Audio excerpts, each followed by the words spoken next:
some attendees time to log in, but we'll go ahead and get started on this Saturday morning. Good morning, Ms. Walker. How are you? Thank you for joining us this morning. If you can see this chat box and click on that link for attendance for us, if you can. And again, thank you for joining us. If you're not familiar with the Adult Education Workforce Development Program with HOC Academy, I am Chiquita Waller. I am the program specialist for the Adult Education Workforce Development Program. And if you're not familiar with that program, it is the agency's effort to promote self-empowerment and achievement and upward mobility among our residents by connecting them to career training, services. Oh, good morning. Thank you. The program is also designed to meet residents at their individual levels of need by paving a pathway for them to achieve their career training and educational goals. Through partnerships with Montgomery College and other community organizations, the program provides services such as tuition assistance, employment and internship opportunities, employment readiness workshops, referrals for GED, vocational training, and professional clothing. And without further ado, I would like to introduce the presenter this morning, Ms. Christy Murray of Education Excellence, Inc. Thank you very much, Ms. Walker, for the opportunity to join, and good morning to all of our guests who joined us. And thank you for your time on a Saturday morning. I was happy to take the opportunity to spend time with you this morning to talk about college and career planning, and also to talk about any college or educational funding needs that you might have to support any educational endeavors you have. So I'm going to share my screen, just stand by, and we will get started. So today I have a couple of hours to talk to you today about college and careers. And so I am super excited about the opportunity to do so.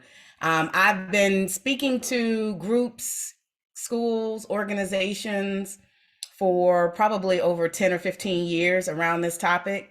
I have a personal connection and passion for this work, and I'll share a little bit more about that. But first, I just want to tee up the conversation with a small video, so just to kind of set the stage. Be trusted with money and wealth. Listen to me, y'all. I had a teacher in 8th grade tell me I wasn't high school material.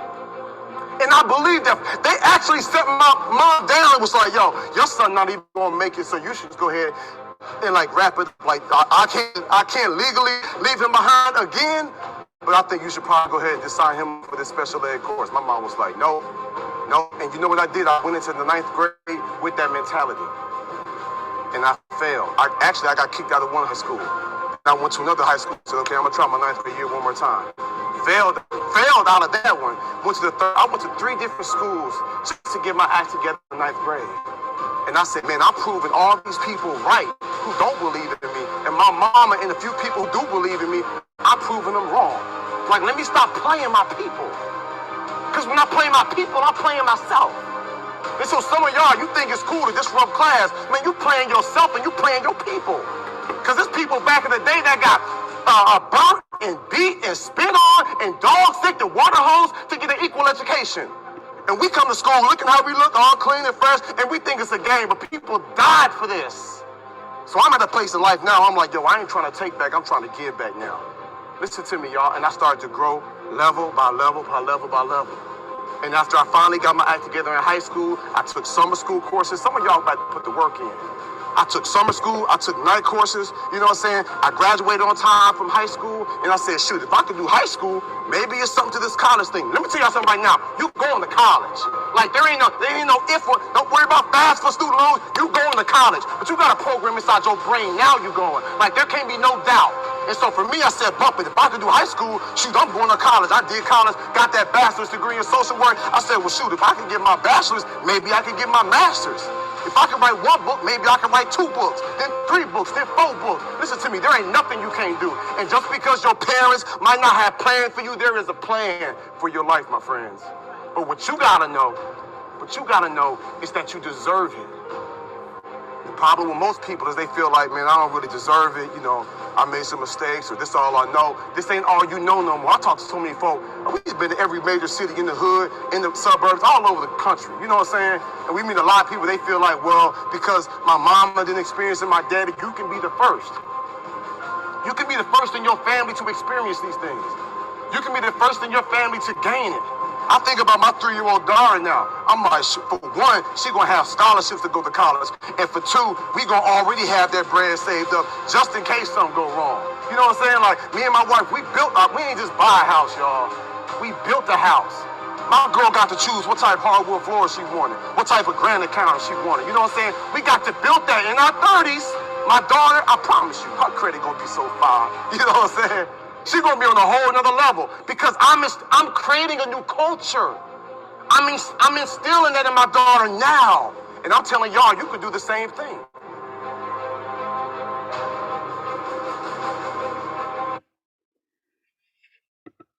Be trusted with money. All right. So I share that video with everyone, and welcome to those who just joined us as we're kicking off our college planning and funding workshop. I am Dr. Christy Murray, and I'm super excited to be here with everyone.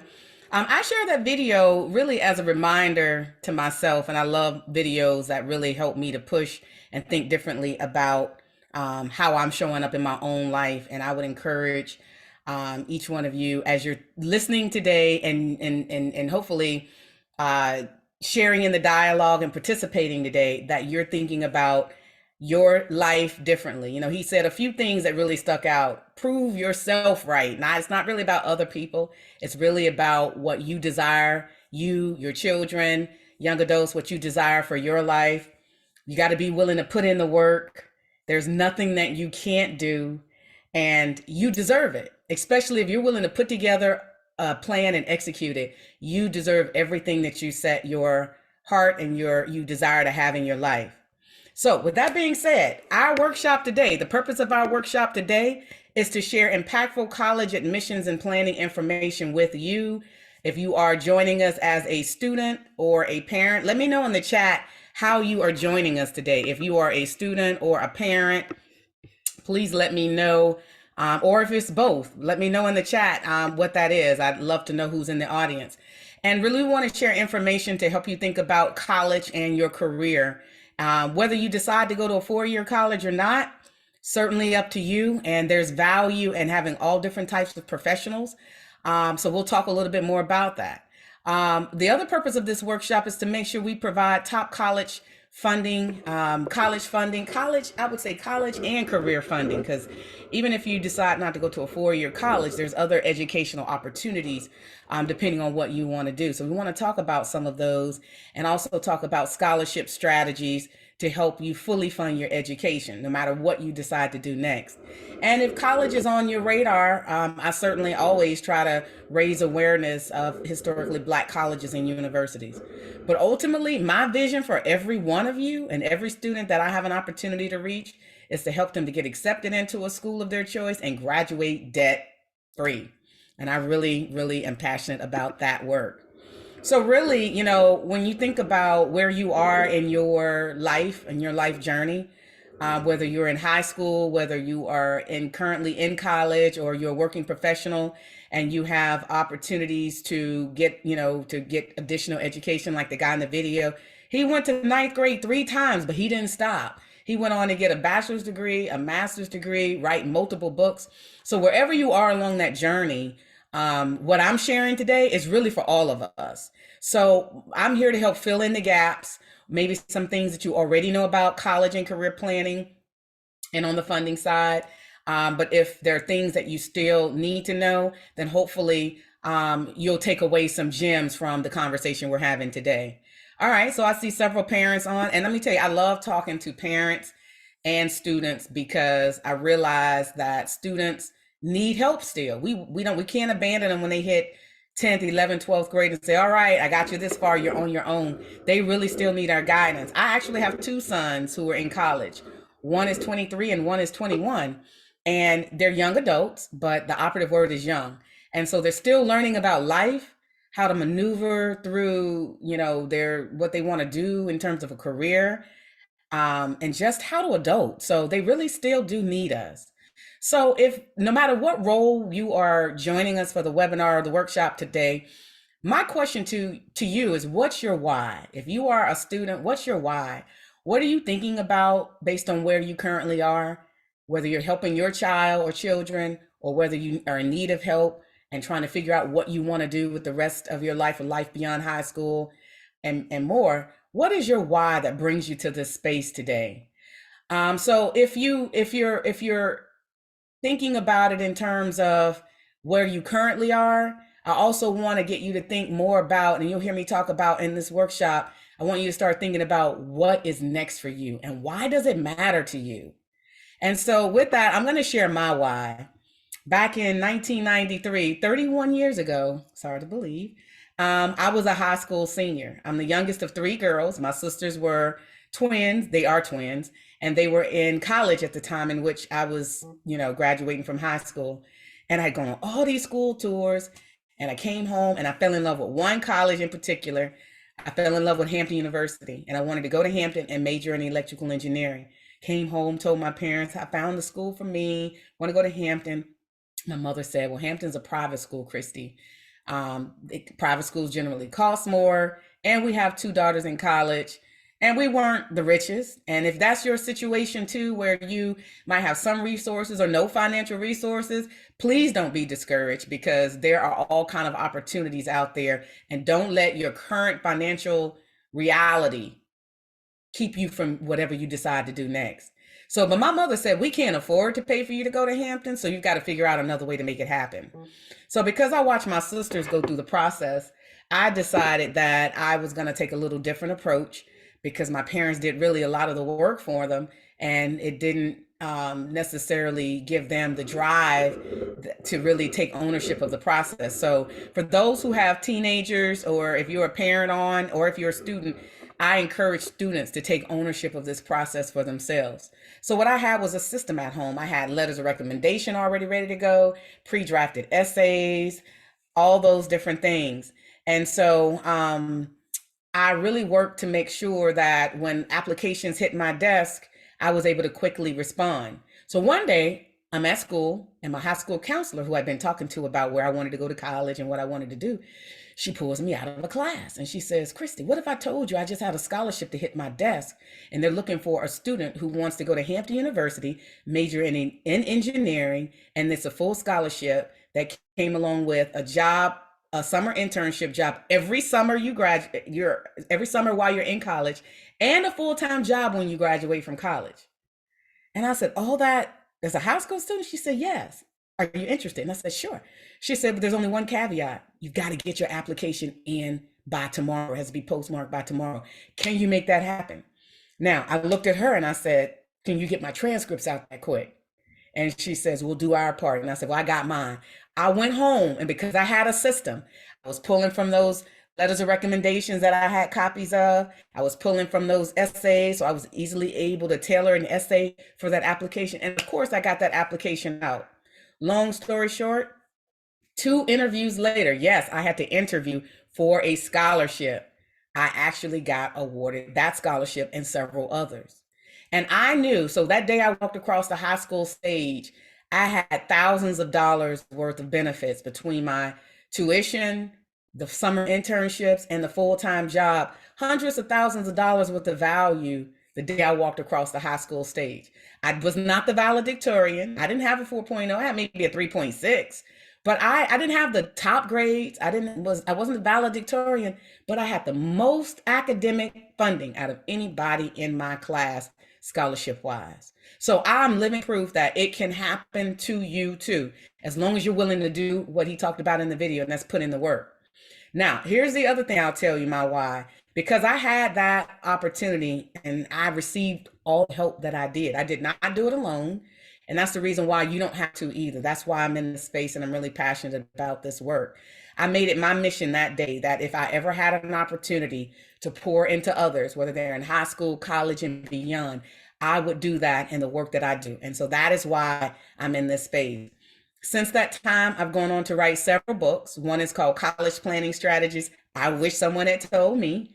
And the other one is college funding strategies. I wish someone had told me. And I wrote the second book after I talked to so many families and they say, Dr. Christie, we got into this in school. But when those tuition financial aid award letters came in and we realized how much we had to pay out of pocket, we're struggling financially trying to figure out how we're going to fund it. What strategies can you give us on the funding? That's why I wrote that second book.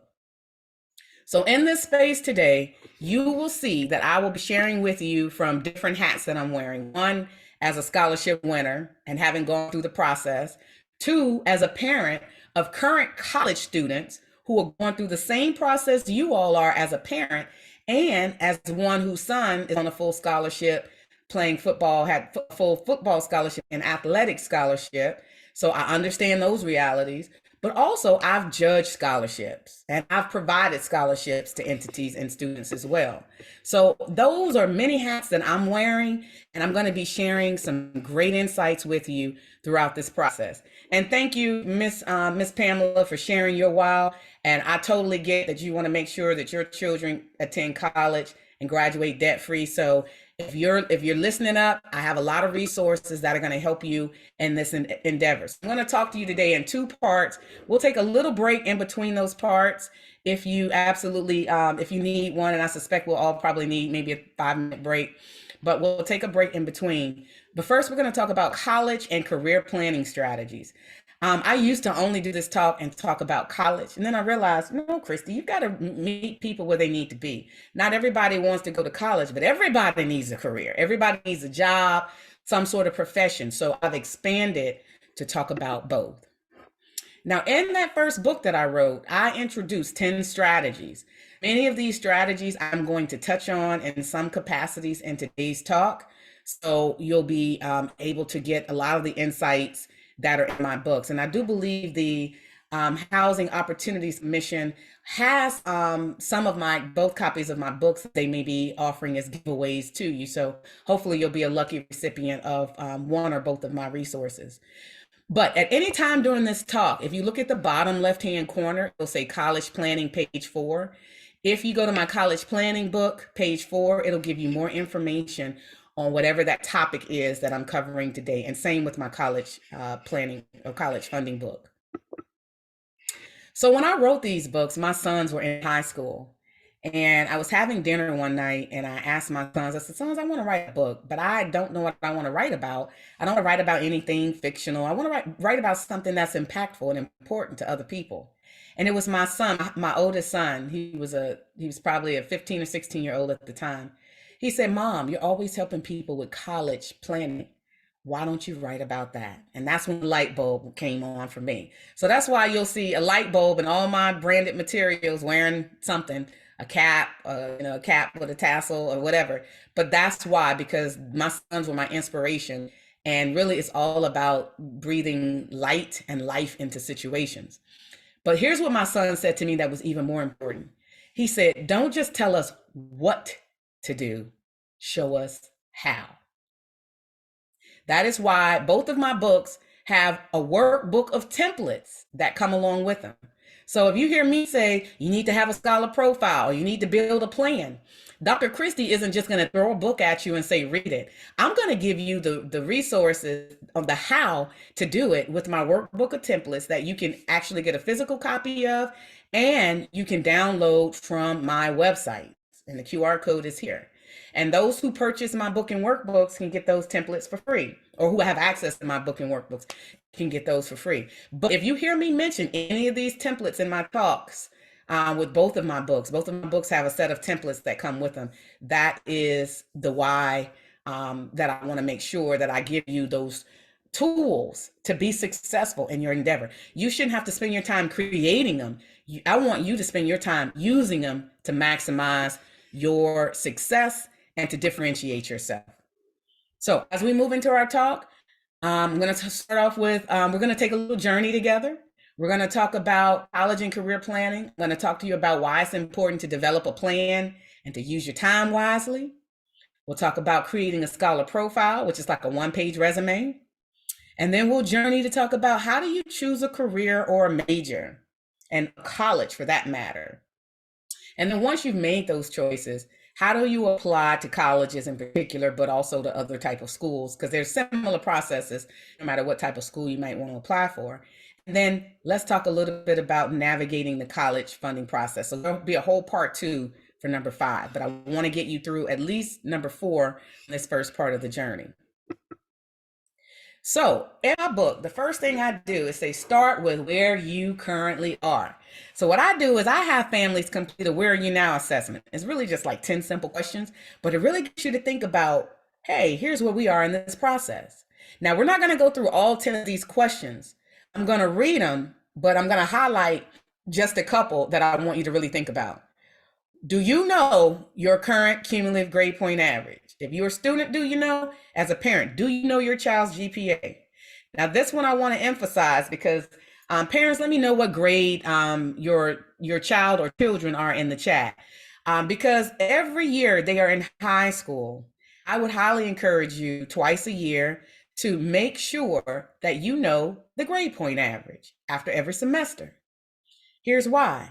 What happens if they need help?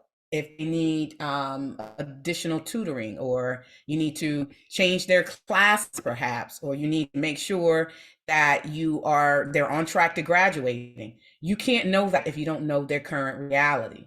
So let me know in the chat what grade or grades that your children are in, or if you're a student, what grade you're in currently. Also, true or false, only students with a high grade point average get scholarships. The short answer is false. So if you don't currently have a high GPA, please don't be dismayed. Continue to strengthen your GPA, but you can get scholarships even if you don't have a high grade point average. Thank you, Pamela. You got a college freshman and a high school senior. So this workshop will you'll be able to use some of these strategies for both. So very, very timely. Do you know your school's counselor's name? Now, in my story I told y'all a few minutes ago, my school counselor was the one who introduced me to the scholarship that changed my life.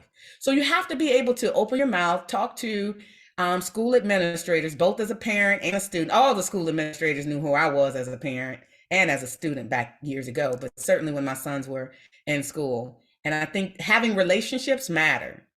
4, what's the process for getting your transcripts? I'll talk more about this in the webinar, but if you don't know how to get your transcripts from your high school or college, or if you've switched and gone to multiple high schools, make sure you know how to get them from all the high schools you've attended.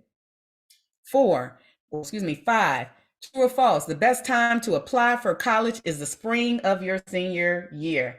Please drop in the chat if you think that's true or false. True or false, the best time to apply for college is in the spring of your senior year. Good, good. Anybody, true or false? When do you apply for college? In the spring of your senior year? Okay, I'm getting a no, so that's a false. Anyone else want to chime in? Thank you, Andrea. The answer is false, and here's why. If you wait till the spring of your senior year, you're missing out on getting early admissions to the colleges. You're missing out on getting an early financial aid award letter. You're missing out on working to get those scholarships early. And sometimes colleges, when they give out their financial aid, they give it out on a first come, first served basis. So if you are late getting your applications in, you will be getting the money that's left, if there is any money left. So I always encourage my students who follow my program and my systems to apply for college or for any educational program you're interested in the fall. 6 and 7, what are your top 3 career and college majors? Are you thinking about that? If you don't know the answer to that, we'll talk about it. I want you to start thinking very seriously about what you want to do next. And then what are your top 3 college choices? What schools are you considering? And number 8, true or false, most colleges and universities prefer the SAT over the ACT. The answer to that is false. They don't necessarily have a preference. Many colleges will accept either test or both tests, and we'll talk about that too. Number 9, true or false, the average grades in hard classes are better than easy grades. Average grades in hard classes are better than A's in easy ones. The answer is true. Colleges want to see that you're willing to work hard and put in a little academic rigor. So even if you take harder classes like calculus, physics, chemistry, and you get a B in it versus, oh, I could have taken just the basic science class and gotten an A. They want to see that you're willing to, step it up to a next level and work hard and take on some of those more challenging classes. And lastly, true or false, social media accounts and your online reputation does not matter. Let me know in the chat if you don't think how you show up on social media matters. True or false?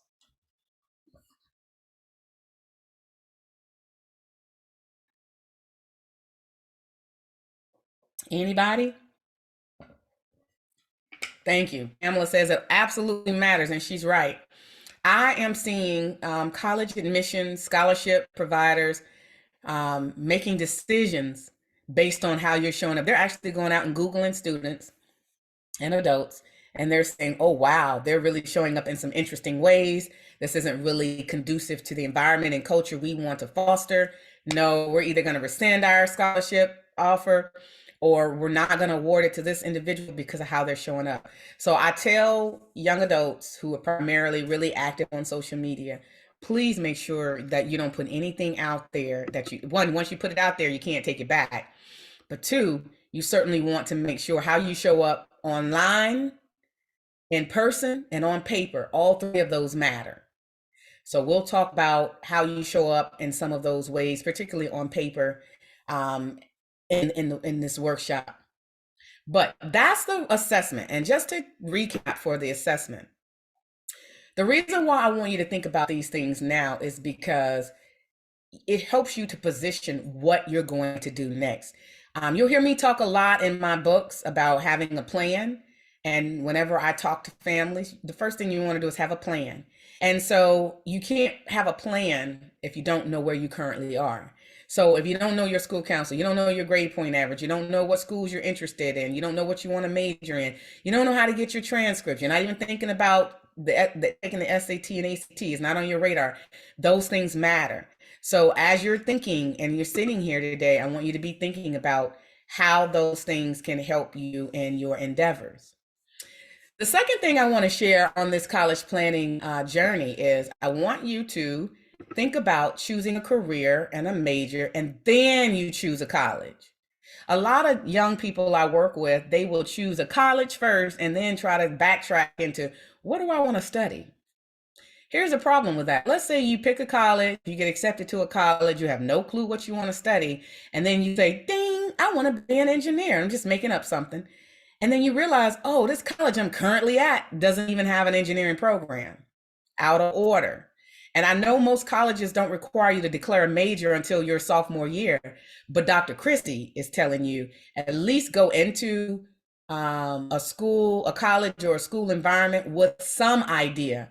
Even if you change it later, have an idea to start. So just know that you have options. Don't get stressed out. This actually, I call it career anxiety for young adults. Sometimes you can have a little bit of anxiety because there's so many options out there. You have no idea which path to take.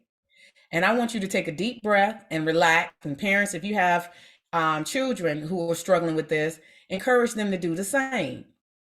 You don't have to have it all figured out. What we really want to do is make sure they know how to go about researching and understanding a little bit more about themselves and what their options are, because they absolutely do have choices.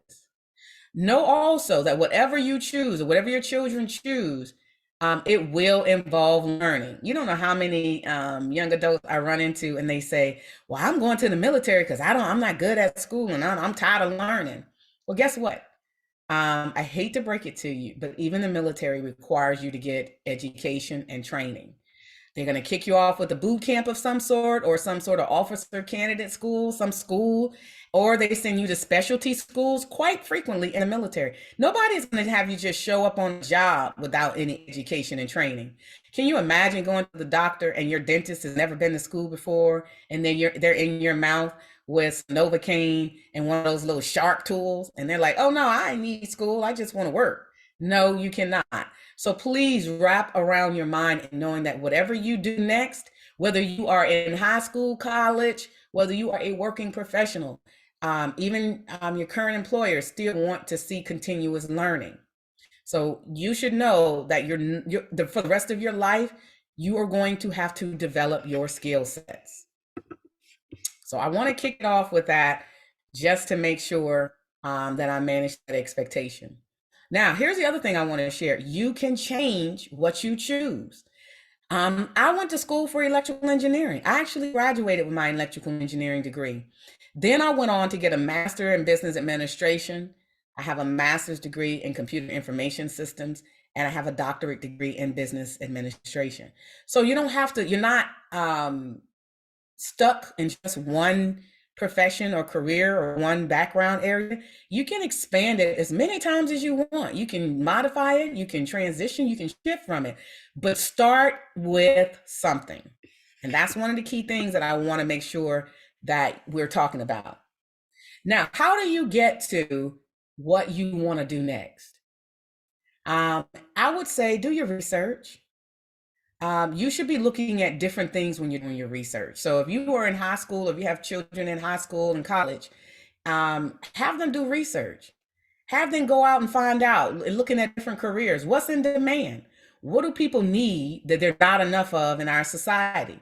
Here's why. Because they're always going to make money. They will always have a job if they're good at what they do, as long as it's in demand. So do a little independent research, go find out what careers, what backgrounds, what type of industries are hot and popping. Like right now, if you look at the state of the world, artificial intelligence is huge. Anything dealing with global climate change is significant. So, but there's all kind of professions in both of those two industries I just talked about. So how do you position yourself in areas where there's a need for what you may be considering? Also, do your research when it comes to colleges, schools, and training programs. Not every college or every career or profession requires a 4-year college degree. So as you're doing your research and you want to be a HVAC professional, you might not need a 4-year college. Maybe you need a vocational school or a certification training program. So by knowing what you want to do, you can now figure out what kind of education and skills and training requirements are needed to be great in those professions. So while you're looking at those schools and you're looking at the programs they offer, you want to start asking yourself, how much is it going to cost me to get that training, to go to that college or to go to that school? And then when you think about the career itself, what are the possible jobs I could walk away with applying for when I'm in college or when I'm graduating from school or when I finish my certificate program? So you want to make sure that there is a demand and there are job opportunities out there as you are choosing a career. I've had several friends of mine whose children graduated college with student loan debt and didn't like their career because they couldn't get a job. So I would encourage you to think about all those factors, including the salary. Not just can I get a job, but what's my earning potential? If it matters to you, it's not the biggest factor, but I'll be honest, that's a pretty serious factor for me, because you still have to be able to eat. You have to enjoy what you do, be good at what you do, and eat from what you do.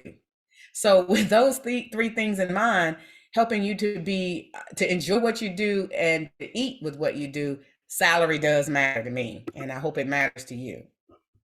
Now, I want to introduce you to one way to really start to think about careers and professions. I have a lot of families say, I have no idea where to start with my children to get them to think about these things differently. Well, I will tell you, how about using some sort of a career assessment tool to help you? It's a great way to learn about different career options. It'll help to match your skills, your interest, and what you value, and it'll spit out some great insights on careers, professions, jobs, educational requirements that might be a good fit for you. So if you have not ever, or you haven't encouraged your children to take a career assessment tool, I highly recommend you do so.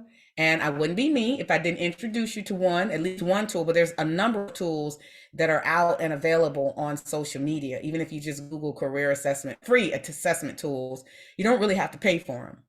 But there's one called the O*NET Profiler that I find useful. It's actually administered by the U.S. Department of Labor, and it's really designed to help you to find out what your interests are and how they relate to the real world in terms of employment opportunities. And it's a great way to help you decide on some different careers that you might be interested in or might be great for your personality. This particular assessment has 60 quick questions. It's not, I know 60 sounds very kind of overwhelming, but they go quick, and I'll tell you why. The questions are lined up just like this in this bottom right box, but it just asks you different things about your interests. And then you just mark whether you strongly agree, you disagree. No, you strongly dislike something, you dislike it, you're not sure if you like it or not, you like it or you like it a lot. And then you just put a dot for each one of these. Building the kitchen cabinets. If you don't like that, you would say strongly disagree. The tongue stuck out. If you really like it, you will put the smiley face with all the teeth showing or somewhere in between. Laying a brick, discovering a new medicine, studying ways to reduce water pollution, writing a book, writing a play. So there's all kind of things, artistic, science and math related, education related. So it's gonna analytical related type interest. And then once you finish the 60 questions, so as you can tell, the questions, you'll answer those really quick. And then it'll shoot you out this job zone profile. And it'll say your job zone, and it has different categories. Realistic, if they think your personality is more realistic, investigative, artistic, social, enterprising, and conventional. And it'll kind of gauge based on how you answered the questions where you stick out the most. So this individual, I think it was me who took this assessment, just to be able to demo it with you. It said that I was artistic. And I was like, wow. But look, mine are also kind of evenly matched. I mean, it's not like it's really blowing each other out of the water. Anytime my highest was a 14 and my mid-greens were 12. So between artistic, social, enterprising, and conventional, those all really define things that I would, job zones that I would be good at. So then once you know those different areas where it says you really would, excel at, and it'll also show you on this side, if you have little or no interest in job preparation, it'll tell you about those job zones. Some job preparation is required. It'll let you know if that job zone requires medium preparation, high job preparation, like you've got to go to a 4-year school, or extensive, like you've got to go to 4-year school, medical school, depending on what it is. And then on the next slide, it'll shoot you out different careers. So see my job zone? It says based on my personality, I'm in a job zone 4. So my jobs, the things that I probably like, will likely require me to do some high job preparation. And I'm okay with that. Obviously, I love school. If I have 4 higher degrees, that ought to tell you that was really a good fit for, even before I really knew what I'd already accomplished, is really pretty accurate on what I've actually achieved already. So that means that I'm good for career, technical education, teachers, secondary school type training. That stuck out. It said I'd be great working with children, families, legislative type work, broadcast announcement, etc. But the one that resonated with me out of all the different things that it said I was a good fit for was the career technical education. Isn't that what I'm doing here today? It makes a lot of sense. I'm here sharing career, college education. I'm not a classroom teacher, but I'm still an educator in this space. So it can do the same for you and your children by going through this process. Now, because I chose that career technical education path, it'll go another step. It'll tell you what knowledge you need to have. You need to be good at business services, administrative services, teaching, building course design. You need to be good at listening to other people, reading, problem solving, good communication, listening skills, etc. But it'll also tell you what kind of personality, technology, education you need to have, what kind of salary you can expect, and more. Some of the same things I told you to do your research on back a few slides ago. So, but you can go to one place and do all this research. So I highly encourage you to use this O-Net Profiler tool because it'll give you a lot of information in one place. So any questions about that, drop any questions about that in the chat and I'd be happy to answer those. And also, if you have any questions, feel free to come off mute or drop a question in the chat throughout so that I can answer any questions you have. Now, the good thing I like about these career assessments, because it gives you the ability to reflect on what you need to do. So if you know that, okay, mine said that I would be great at career and education type activities, then I know I might need to look at the education and training, or If the salary, if I go back here and I say, oh, the salary is okay, it's at 62,500, but the high end, the low end was 47, the mid range was 62, and the high end is 98. If that's an okay range for you, then great. If not, you can explore some of the other careers on this list. Click on any one of those other ones, and then it will provide you with a similar profile. So you can do some research on those. But ultimately, use this information to help you put together a solid career and college plan. And make sure it's tailored for you. So now that you know what careers may really be conducive to your or your children's personalities, now you want to move into a space, now it's time to choose a school. So as you saw from this assessment, it clearly said, I need a bachelor's degree or a certificate after high school. So now, as you are looking at choosing a college or a school, use that information to help you in this next space. You want to make sure that you're researching colleges and schools based on the careers that you're interested in and putting together a list of 5 to 10 colleges. If it's a training or educational program like a vocational school, I've met some teens recently who said, Dr. Christie, I don't really want to go to 4-year school, but I want to really work in cosmetology and ultimately own my own business. Well, guess what? Your path may look different. That means you may want to go to a cosmetology school, get certified, or get the proper training you need so that you don't burn people's hair out or the hair fall out when you're doing your cosmetology work. But you want to get qualified and educated. So you're going to go and look for schools that have those type of programs and understand what their admission requirements are. If yours says that you want to go to a college or a 4-year college or community college or a 4-year college or university, then you're going to do that research also.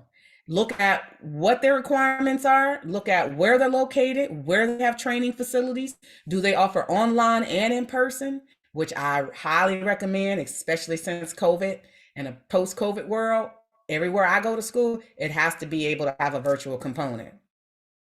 And also, what does it take to get admitted, and what does it cost to go there for the number of years that you might need to? Find colleges and schools that fit your personality, your interest, and your goals. Go where you can afford. So some schools cost more than others, and we'll talk more about that in the second workshop, but please pick schools that you can afford. And if you have an opportunity to go by, if they're local, go by and visit. There's no reason why. There's no excuse for you not going by to visit local schools. And if they're not nearby, but you're still interested in going to attend, then at least go do a virtual tour until such time you can maybe go out, fund a travel trip to go out and visit. But there's too many resources for you not to do your research on schools. And then once you have done that research, rank those schools in the order in which you're interested. Maybe it's based on the program. Do they have your program? Maybe you want to stay close to home, and that's important to you. If it's not important to stay close to home, maybe the campus size. If you like a large campus, great. If you like a smaller, more intimate school, then make those decisions too. But basically, you get to decide what that looks like. And then there's a lot of online tools to help you. I'm going to introduce you to a couple, but use those tools to help you to search. And once you search for schools, I want you to use one of my templates. This is one of Dr. Christie's templates in my books that we talked about, and put together your college requirements list. I did this for my sons, and many other teens have used this. Thousands of teens have used this using my system. You put the college name, where it's located, if you can do a college tour, how much their tuition is each year. Can you apply online? What's the application fee? Or do they even charge an application fee? Some schools do, some don't. Can you apply early? Because remember, Dr. Christie said you want to apply as early as they're willing to accept your application in the fall, not the spring. What are those deadlines? What's the GPA requirement? Do they require you to take the SAT, ACT test score? Do they require essays or letters of recommendation? Add the website link for that school so you can get back to it easily when you need to, and more. And when you apply, put the date you applied and when you get the acceptance, and we're going to claim it, when you get accepted to all the schools you want to get accepted to, also make a note there. Very, very valuable tool. And the reason why I have you do this is because you can see all of the information from all of the schools lined up in one place, and you can look at the tuition and say, oh, this school costs 36,000, this school only costs 12,000 a year, this one is free tuition. Whatever those realities are, it gives you the ability to see that and make smarter choices. So again, that template is available. Now, as you're choosing, now that you have this college list, you've done some basic research, here's what I want you to know. There are over 2,000 colleges and universities in the United States. So please don't get nervous thinking, oh my God, I've got to go to Stanford University, or I'm not gonna make it. Relax, you will make it if it's not affordable.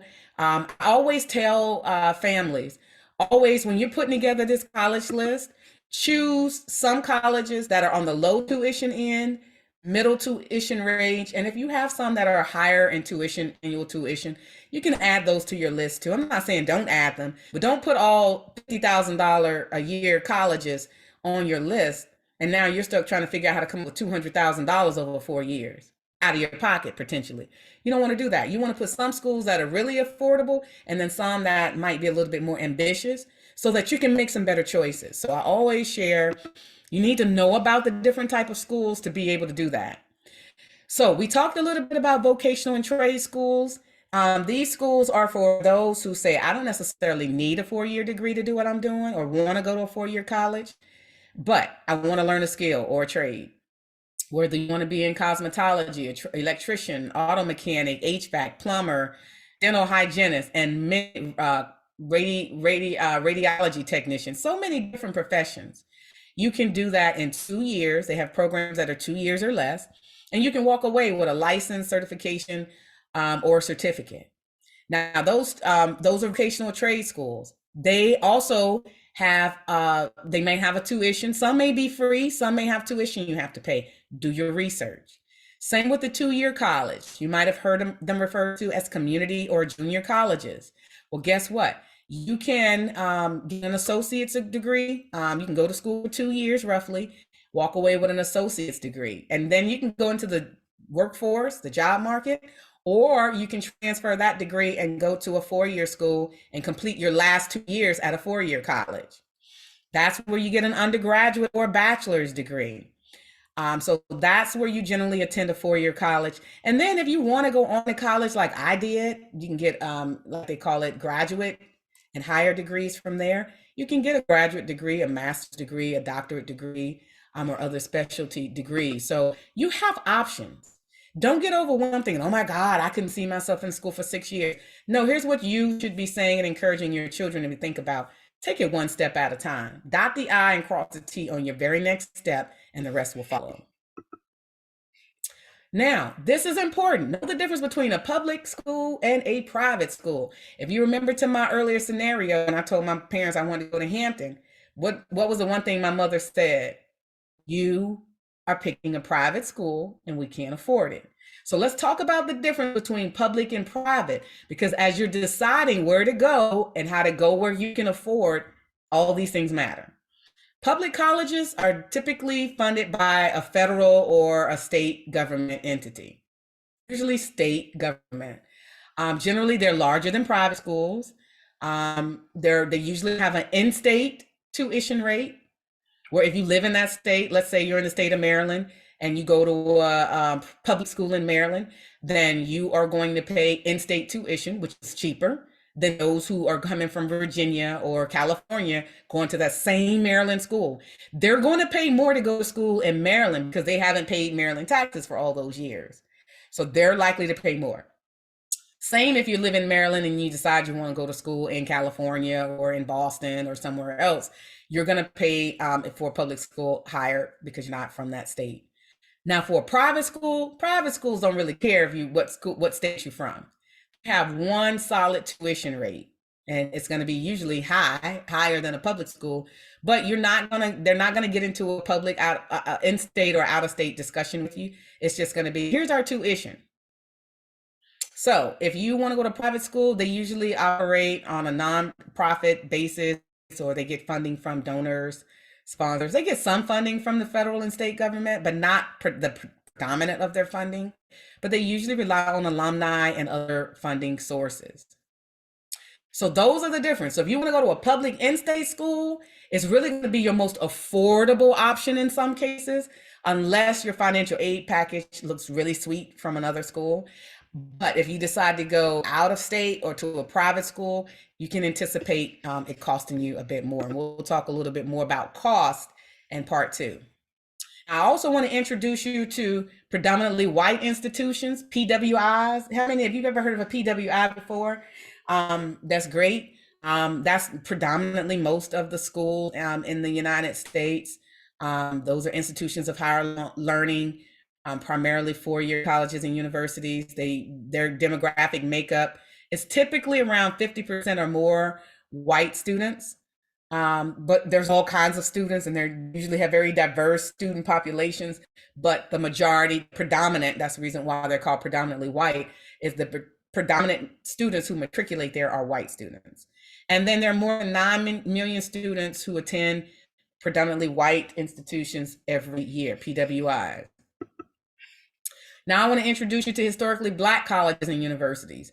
These are universities where years ago, over 200 years ago, they were formed because African Americans were not able to go to the PWIs.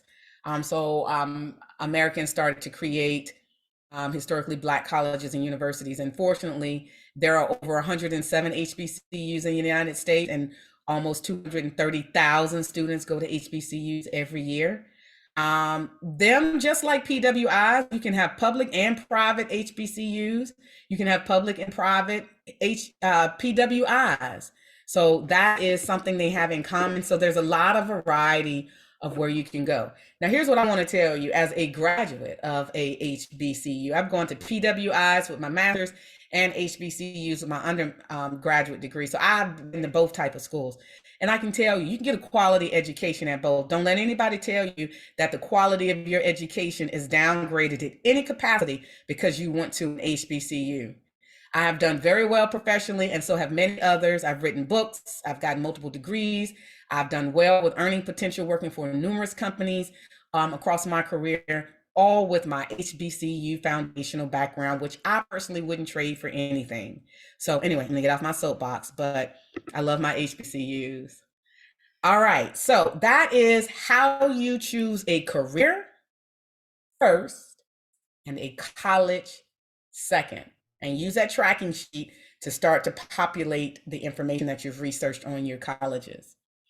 Next, now that you have a list of colleges and you have some ideas of your career, please put together a plan. It needs to be clear and it needs to be effective. It doesn't have to be overly complicated. I do not like complicated plans because they get too overwhelming and you'll put it down and you'll never pick it up again. I encourage simple plans that are easy to follow, easy to understand, and easy to implement.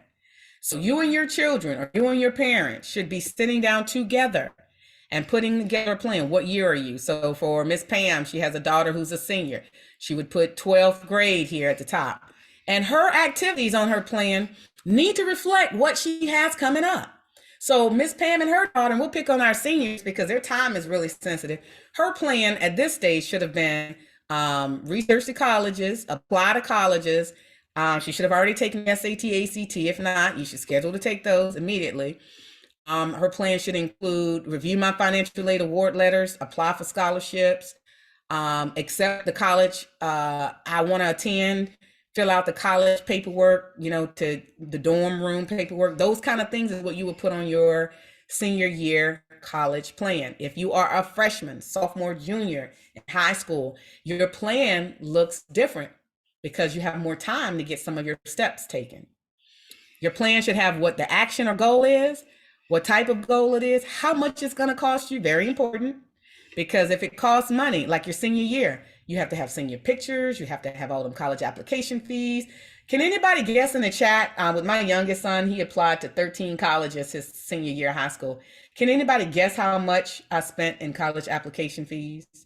Take one guess.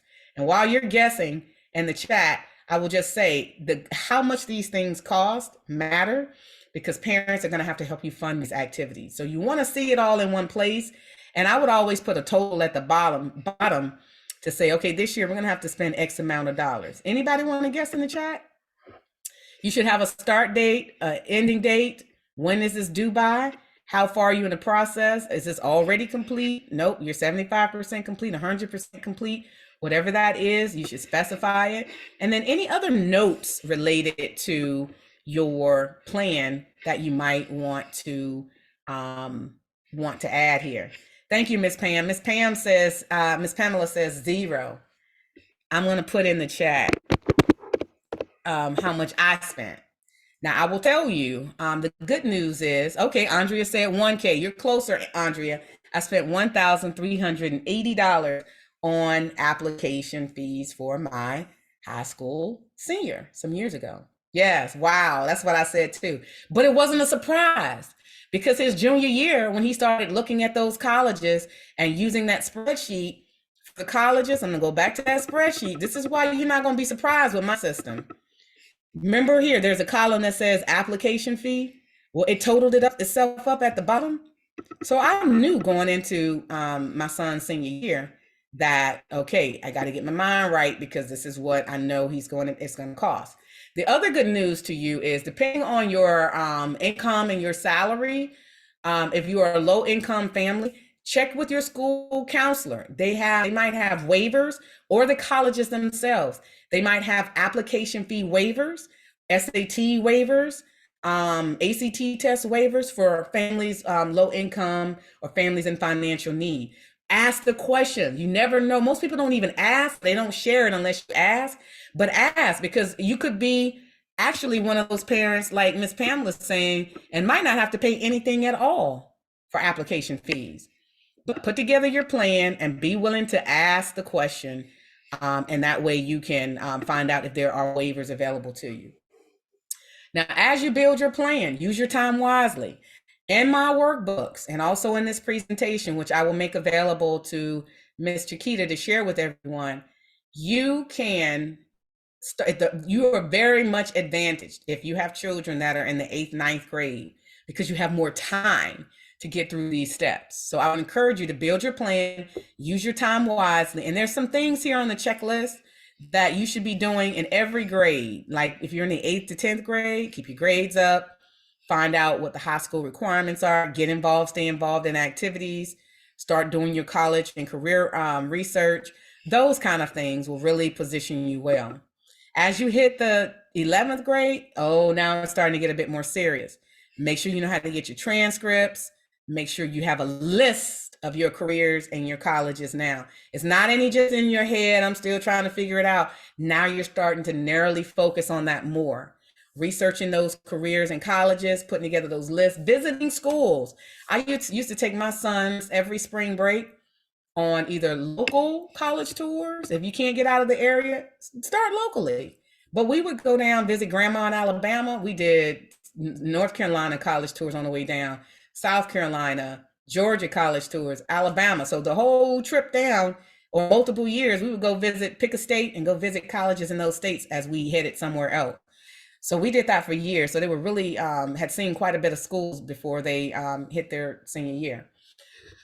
Take the SATs, all those things, start researching financial aid options, who can write you letters of recommendation. In fact, you should be thinking about this from the 9th grade up, because you're going to have some phenomenal teachers, coaches, advisors, and mentors. So you want to start making a list of who you like and who, more importantly, really finds you or your children to be wonderful young adults, and start putting together a list on who can help them write those letters. All right, so let's see.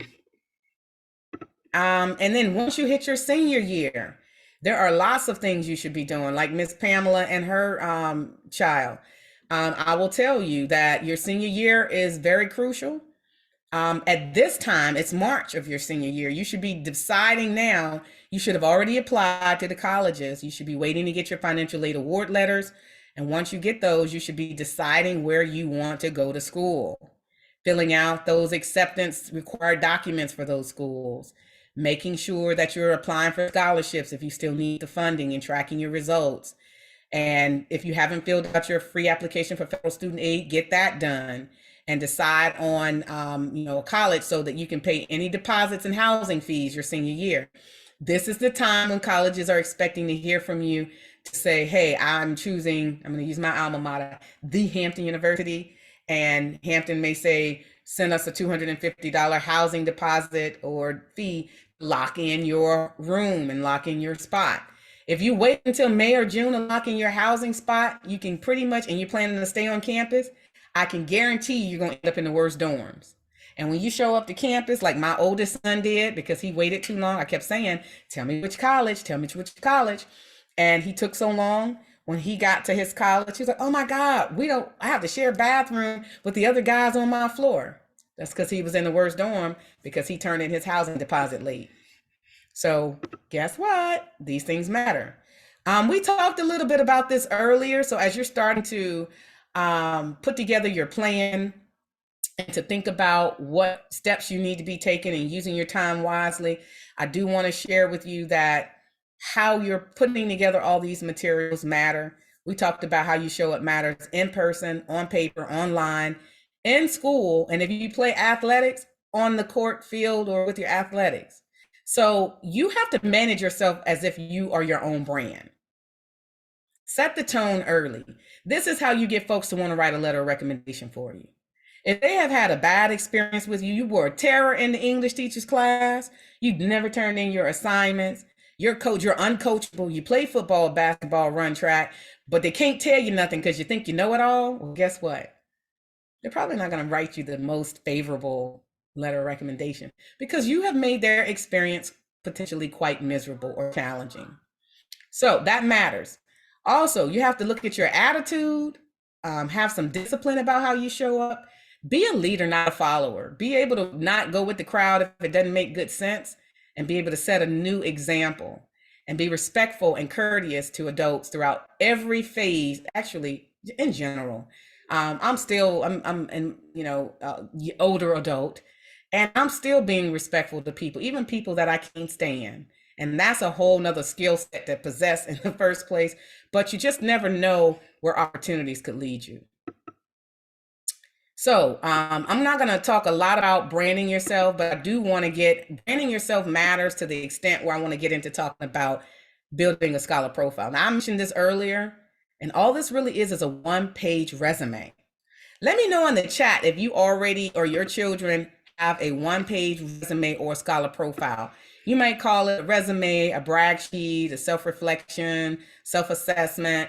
I've heard referred as many different things, but it's usually a one-pager, and it tells the story of who you are, your academic endeavors. So if you are in high school, it shares all kinds of key things. Good, Pamela, I'm glad that yours do.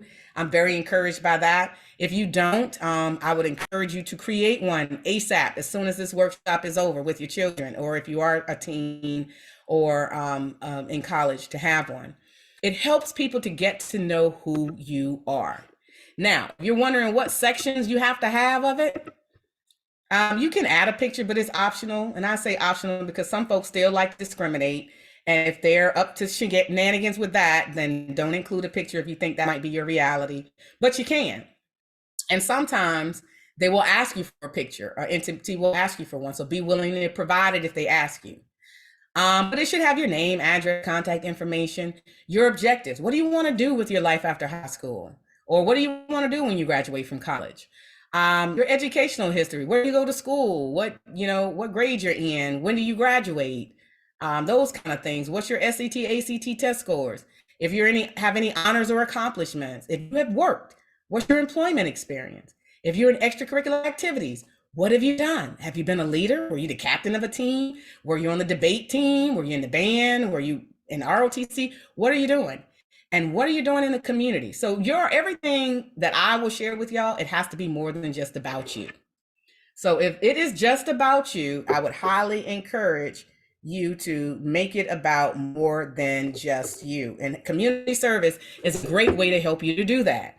I do not believe that young people should only focus on academics and athletics. You have to have a volunteerism or give back component to your life.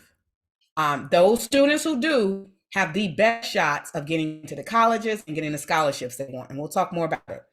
Relevant courses. If you're interested in being, let's say, an engineer, You might want to highlight any technical training you had, whether you were in an IT course or physics or chemistry or calculus, anything that you think would make it stick out because you're like, hey, I want to be a dentist. So maybe biology or chemistry, those kind of things would stick out based on the potential careers you might be interested in. And lastly, number 10, I always get the most questions. Why am I putting my hobbies on here, Dr. Christie? Because people want to know more about you other than what you've done academically, athletically, on a job. They want to know, can you play the piano? Do you like to sing? Do you enjoy playing the guitar? Or do you enjoy cooking or whatever else you find to be you're talented in or you have hobbies around? Now, I will tell you, I've been using this scholar profile or encouraging teens in my program to use this scholar profile for years. And here's every time I have them use it, I learn that there's more ways you can use it. You can use it for your college applications and set yourself apart, your scholarship applications and do the same. Because a lot of the teens or a lot of the other students who are applying or applicants, they're not doing that. So you're going to separate yourself from the competition. You always want to look for opportunities to do that. You can use it when you're getting letters of recommendation, or if you're sitting down to write your own essays. Imagine sitting down to write your own essays, or you can use it for employment opportunities. But imagine if you're sitting down to write your own essay, and this is what it looks like on paper. It should be clean, crisp, well formatted, well organized. And guess what? This is one of the templates that Dr. Christie has for you as a part of my suite of templates. But it looks like this. But if you're sitting down to write an essay and it's like, I don't remember what I did in the 8th grade. I know I did community service. Oh, wait, look, it's already on here. So you don't have to guess and go back and spend your time trying to figure out what you've done over 3 to 4 years. It's right here for you. Now, what I will tell you is when you sit down and you create your scholar profile for the first time, it will be the hardest the first time, but it gets so much easier after that. Because every summer break and every winter break, and I did this with my own sons, I would have them sit down when they come home for summer break and say, hey, you just finished a semester of school. Go ahead and update your scholar profile on what you did this summer. Any volunteer work, any jobs you worked, any key classes you took, any academic honors, all those things on there. Just sit down 5 minutes. It takes them 5 minutes every time they update it from the first time, and the same every winter break. When you create it for the first time, look for areas where you are weak. Let's say you get your scholar profile and you realize I don't have anything under community service and I haven't been involved in any extracurricular activities. Don't be down on yourself and don't be down on your children. Just encourage yourself and encourage them. What you really want to do is say, oh, I'm a sophomore and I'm not in any school activities, or haven't done any community service. Guess what I'm going to be doing this summer? Getting involved with community service, or in this next coming school year, or at some point, I'm going to be getting into some extracurricular activities. Spring sports are coming up. So spring activities, you want to close any gaps you have on your scholar profile. All right. And only include your scholar profile for a college application or a scholarship application if that entity says additional documents can be attached. If they say to you anything like, please don't provide anything we didn't ask you for, then I don't encourage you to send it because you're going to get yourself disqualified in that instance. But if they open the door and they say, please attach anything additional you'd like us to have, bingo, that's your window to do so. Now, as we move into applying to college, this is a very important part. Now, as I talk about college, please know that if you're interested in a cosmetology school, a trade school, vocational school, or community college, I am still talking to you. So don't mentally check out. These same processes generally apply. Every college, trade school, or community college is different. So you'll still have to do your research and find out what their requirements are. But I'm going to talk generally about what you're more likely to experience. Most of these college applications have just that. They have an application. They ask you for transcripts. They say, hey, we may or may not want you to write an essay. They might want letters of recommendation, and they might want your SAT and or ACT test scores. Sometimes they're asking for SAT and ACT test scores. Sometimes they're not using those anymore. They're calling it test optional, where you don't have to get admitted. You can get admitted without providing those test scores. So we're going to talk about those in just a moment. But what I want to share with you is that follow the college applications instructions. And I'm going to pause. Follow the directions, y'all. The quickest way to get yourself disqualified from both the college admissions process and or a scholarship application is to not follow directions accurately. Also, many of the college applications you can generally apply online, either through the college's website or through a web portal, or some sites, some colleges still may allow you to mail in your application. Most people are doing it online. You get quicker results, quicker feedback, but it's totally up to you and the entity. And then I'm going to introduce you to the Common App, which is a great resource to get information on multiple colleges and apply to those colleges in one place. And then the Common Black College App, which is the same for HBCUs. You can go and look up many HBCUs and apply right through that portal. Now, we've already talked about the college application fees. It can be anywhere from $0, as Ms. Pamela suggested, to maybe up to about $100 per application. The reason why mine was $1,300 is because my son applied to multiple colleges. But anticipate application fees. When you use these apps, the Common App and the Common Black College App, sometimes some of those applications don't require any fees, and those are really great. Okay, so when you are applying to colleges, I want you to have some other considerations. I want you to think about early decision, early action, and both, and what those differences mean. Now, if you apply by early decision, I don't know if you've ever heard of early decision, but because I'm encouraging you to apply to all your colleges in the fall of your senior year, then roughly, I expect you to be applying between September to November, December timeframe. September to December is your sweet spot, okay? So as you are applying to those schools, know the difference between early decision and early action. Early decision, they usually want your applications in by November 1st through the 15th. You can only apply to one school by early decision. It's a binding agreement if you apply to that school that says, this is my strongest choice. And if I get into this school, I really want to go here. This is my top choice. So you're entering into a binding agreement that you're planning to enroll, which is the reason why you can only choose one school that way. Now, early action, you can apply to as many schools as you want early if they have early action from November 1st through the 15th. You don't have to commit to that school. You can apply to all of them and then decide later which one you want to attend. But your applications are in early, which I highly recommend. But what this does is it gives you the ability to know if you've gotten accepted early and to get your financial aid squared away early. So if you got to start looking for more money, it will give you the ability to find out other financial resources to you. Now, usually when you apply by early decision to that one school or early action to many schools, you will generally hear back from those schools by mid-December. Wouldn't you love to know before Christmas whether you got admitted to your schools or not? I would. And so that'll help you to be able to make those decisions we talked about. So that is where I encourage most students. Now, once you start getting those acceptance letters in, please know that the earlier you can decide which college you want to attend, the better off you'll be.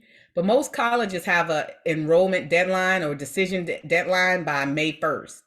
So sometime between December and May, most colleges are expecting all of you to know and to share with them where you want to go to school. Now I want to talk about the Common App, www.commonapp.org. It's a great one-stop shop that has over 1,000 colleges and universities whose applications you can complete right within their system. You create your profile, you can search for those colleges. Remember we talked about searching for colleges and making sure you know what all their requirements are? You can do that through the Common App. So you can go to one place and get a lot of colleges information. Do your research and you can apply through this portal.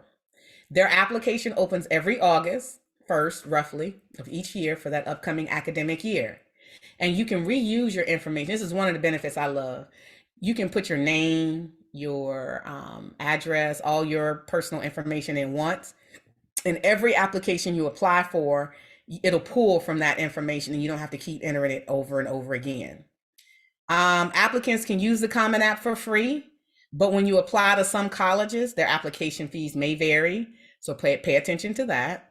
And the good news is about 45% of those colleges that have their applications in this app don't even charge an application fee at all. So you can very well not have to pay it. Here's what the site looks like. When you go to it, it'll show you where you can sign in on the right. You can create an account if you don't currently have one. And then you can enter in a college name and it'll pop up all kinds of information about those colleges. And then if you want to, go back in, log into your profile and start applying, you can do all of that from their site as well. Next, I want to introduce you to the Common Black College app. This one has about 66 or maybe a few more have been added historically Black colleges and universities where you can do the same. You pay like $20, $25 one time, and then you can research and apply to the top HBCUs that are members of this portal. You can upload your test scores and other information, and you can also reuse your information to apply for multiple colleges. So you want to use this app for HBCUs. Also, I know they have a partner or a sister app where you can also apply for scholarships now through this common app. So I know I met Robert Mason personally, and I know that he offers, he's really trying to ramp and create a robust tool for applicants in his system. Next, we've talked about the part of the college application I want to introduce you to is the transcripts. The one thing I want to point out from this page is please know the process to get your transcripts. It's not always straightforward, and you don't want to wait till the last minute when you're ready to start applying for college and scholarship applications to find out, oh my God, it's taking forever to get my transcripts. So get with your school officials and find out what the process is, and make sure that once they send them out, that you circle back around and make sure that your transcripts get to the people they need to get to. Here's a sample. If you haven't seen your transcripts yet, here's what a transcript could look like. It's your official academic record from that school. It'll have your school name, your information, when you plan to graduate if you haven't already, the classes you took, which semester, how those classes are weighted, and then it'll spit you out your grade point average, your semester and your cumulative grade point average at some point on your scholar profile. And official transcript. Now, every transcript at every school looks different, but you just have to get familiar with the ones that apply to you. Next, I want to talk about essays and letters of recommendation. Now, I will tell you, next to your academic performance, your essays will play a significant factor in your admissions to colleges, but also in your admissions for your scholarship awards. You will need 2 types of essays and 2 different types of letters of recommendations. If you are using these items for college admissions, they will help to tell the story of why is this person a good candidate for admissions. So your essays are written as such that you're trying to get accepted into that college or university. But if you are writing because you are trying to get scholarships and you need essays and letters of recommendations, please get letters of recommendations that are specific for scholarship entities. Do not submit one that says, I believe Chrissy should be admitted into your college or university, and submit that to a scholarship entity. It's not going to work, because they want to know, why should you be awarded their scholarship or their funding? So it needs to be tailored to that audience. Now, I'm going to start by talking about essays now, and I just did a scholarship workshop a couple weekends ago, and I titled this section, Don't Write Trash Essays, because I've judged scholarship applications. I said that early on, and so I see what kind of jargon comes in. So I'm going to be sharing some things that will help you to not do some of the things that I've seen that have made me put people's particularly scholarship applications in the reject pile. But start with a basic plan. Start with developing some sort of a plan for yourself, and it should have a scholar profile. Create a plan, an essay writing plan. Do your research, do some investigation as you're building your essay. Brainstorm. People often undervalue what brainstorming can do. If you brainstorm right, your essay writing will go flawless and it's very seamless. And put together an outline from that, and then compose your essay and then get it proofread. Now, other guidance. Once you create essays, never throw them away. Never delete them electronically. You want to keep every essay you have written and make it available. Make sure you get people you trust to critique and edit it at the right time, and use resources to help you to edit those. Again, follow directions. If someone says they want your essay typed, don't give them a handwritten essay. If they say don't go over 500 words in the word count, don't give them 501. It's your responsibility to do your word count and know. Follow, adhere to their submission deadlines, and make sure you address the essay topic. There's nothing worse than me asking you to write about a leadership moment you've had, and you write about everything except that, thinking that if you filibuster, then they'll still look at your essay favorably. No, I'm gonna say this person is trying to BS us, and we're not likely to spend another second on this essay, moving on to somebody who actually took us serious. Also, be prepared to write on different topics. And do your research so that you know something about that entity, a fact, their core values, some sort of statistic. Make sure you can connect yourself to what they're doing and share how you can make a difference. This goes back to your community service. You want to be able to demonstrate that you're interested in helping others, not just yourself, and how you plan on doing that. And again, save your content. Now, I talked about different themes or prompts. They're listed here in this table. You might get asked to write about your career. Why did you choose your career? Or a challenge you've overcome and experienced, a change that you made it through and what it meant to you. Write about your character or community service or a contribution you've made, or tell them something creative and innovative, or talk about why you need funding, what's your financial need or leadership, or a general personal statement. I highly encourage that if you're starting with your very first essay, write your personal statement. Write your personal statement first and do at least 500 to 1,000 words. Because if you do that first, every essay you have, you'll be able to pull from that one and use it in some of these others. Now, you should have an introduction to your essay. You should have a body, and you should have a conclusion. And so those are basic parts that you should include.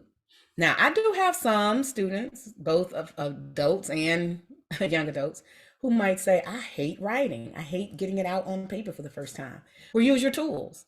You ever heard of Google's voice typing tool? If you go to a Chrome browser and you go to your Google Docs and you go to the top menu and you hit in tools and go down to voice typing, you can do exactly what I'm doing now. And you can start saying, I'm writing this essay on blah, blah, blah because of blah, blah, blah. And it will translate your words into text and your words will appear in the document. Now, that's great and exciting, but there's going to be typos. There are going to be misspellings. There are going to be missing punctuation and grammatical issues. You still have to go back and review and edit your writing. Move around sentencing, and make sure you deeply edit what it has translated for you. Never, ever, ever, ever send in an essay that you have not edited thoroughly. Speaking of editing, I want to encourage you to proofread and finalize your essay. Read it out loud before you give it to anybody else. And I do this myself. Read it out loud. If it don't make sense to you when you hear it, it ain't gonna make sense to anybody else when they hear it either. So you want to make sure you proofread it. Is it clear? Am I writing in complete sentences? Do the sentence structure make sense? Is there alignment between the introduction, the body of my writing, and my conclusionary paragraph? And then and only then should you reach out and get other people to proofread and critique your writing, a teacher, a counselor, a professional. Sometimes I even will offer as a giveaway for some of my workshops, and I'll review a student's essay if they send it to me. So use who you have to help you. Also, another tool, once you create your essay and before you even give it to anybody else, run it through an online editing software like Grammarly, EasyBib, or Grammar Lookup. I'm listing 3 here for you to consider. But Grammarly, I use Grammarly throughout my entire master's degree programs and my doctorate degree programs. I would pop in my writing And as you can see on the right, it will turn your work red, give you suggestions on how to improve it, or tell you it don't make no sense. And so that's your opportunity to go back and make some edits.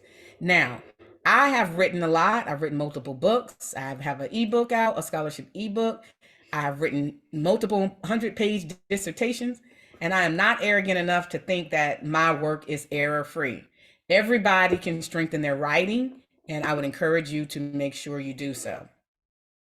Next, I want to talk about letters of recommendation. We talked earlier about how your brand matters. How you create an experience with other people will matter in moments like these.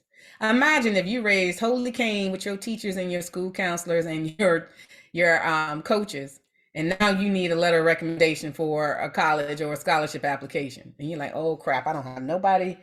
I've been such a terror. I don't have anybody I can ask. You don't want to create that reality.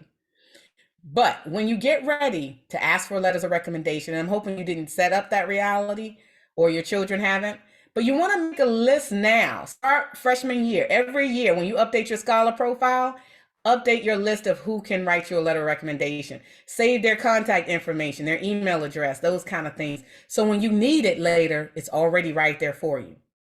It could be a teacher, school counselor, etc. We've talked about that.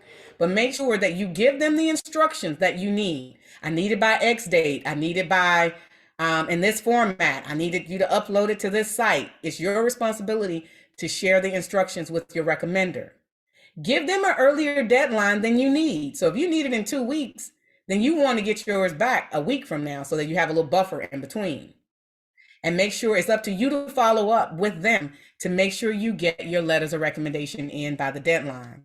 And again, ask them for a copy, an electronic copy, and tell them don't put the entity's name on it or date. Maybe they will say, dear to whom it may concern, or dear scholarship entity. So the more generic your letter of recommendation is, the more you can reuse it over and over again. I did that in high school. That's why I was able to pull from those decks to get that application in as quick. Now, here's a tip that most young people hate it when I mention it, but when it works for them, they circle back around and say they love me for it. Pre-draft your own letter of recommendation. Yes, I said it, your own. How would that work? You have to up your ass so that people will want to help you. And here's how it goes. I'm going to pick on Miss Pamela. So Miss Pamela, let me know in the chat after I ask you to help me. Hi, Miss Pamela. I'm Christy. I was in your English 11 class last year. I'm applying for a scholarship application, and I would love it if you would write a letter of recommendation for me. Here's a copy of my scholar profile. Oh, I'm attaching my one-page resume. And I've taken the liberty of pre-drafting a sample letter of recommendation for you to customize and write and fill in what you know and what your experience has been for me. And I'm happy to send you both of these electronically. Miss Pamela, would you, let me know in the chat, would you write a letter of recommendation for a student who has done that much preparation?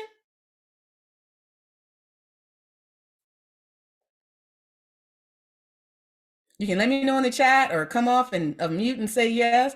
Okay, in the chat, Miss Pamela says absolutely with an exclamation point. Thank you for that, because you're saving her time. She's helping you, and you're going to save time helping yourself. Now, again, Dr. Christie has made it easy. I have provided a sample letter recommendation in my package for you, in my templates. All you have to do is fill in the blanks, fill in the things that really highlight you. But there's a letter format. You're like, I've never formatted a letter before. Guess what? Don't start now. Use my sample. And then you can fill in the information you would need to have in yours and leave it so that your recommender can sign it. I've had families do this with me. I've written letters of recommendation, and I've turned them around pretty quickly when they have the scholar profile, that one-page resume we talked about, and the sample letter. So these are the tools that really separate and differentiate you from others. And one of the last areas that I want to talk about on the college planning and funding side really centers around SAT and ACT test scores. A lot of people are dismissing these tests because they're like, well, schools are making them optional and you really don't have to have them anymore. This is true. But Dr. Christie still recommends that you take these tests. If you have the ability to take both, I highly recommend it. Because if you take both tests, you see which one you naturally test the best at, then that's the one you want to strengthen your preparation for. Now, while colleges are saying you don't need it to get admitted into our college or university, here's what many of them aren't telling you. They're still using these scores to determine who they're going to give their college scholarship funds to. So wait a minute, Ms. Christie, are you saying that I could get admitted into the college and never need test scores, but then they're going to look for test scores if they want to give me, if I'm going to become eligible for one of their college scholarships?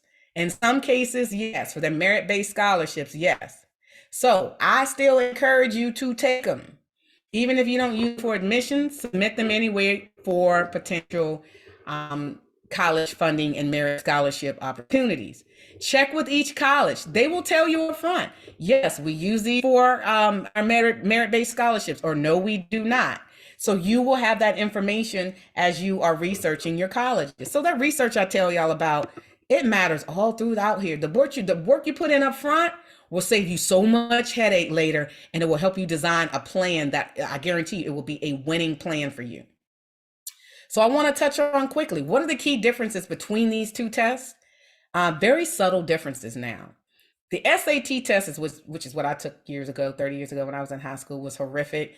It was very analytical, and it had nothing to do with what you learned in high school. They've revamped that test since then. And so now it, like the ACT, is very much based on what you actually learned in high school. Who knew that you could actually base it on what students are learning in high school? So they finally got that memo. But the tests are very similar. You complete the ACT in about 2 hours, 55 minutes. They have about 215 questions. The SAT, it takes you about roughly 3 hours, and they have about 154 questions. So you get roughly 50 less questions with the SAT than you do the ACT. The ACT scores on the 1 to 36 scale, while the SAT is on a scale of 400 to 1600. Both have 4 key tests. The difference is the ACT has English, reading, math, and science, while the SAT has writing, reading, and 2 maths with no science. So you have 1 math with a calculator and 1 math without a calculator for the SAT. But those are the general differences between the tests. Now, I'm not going to spend a lot of time, but if you are not familiar, there are some upcoming dates.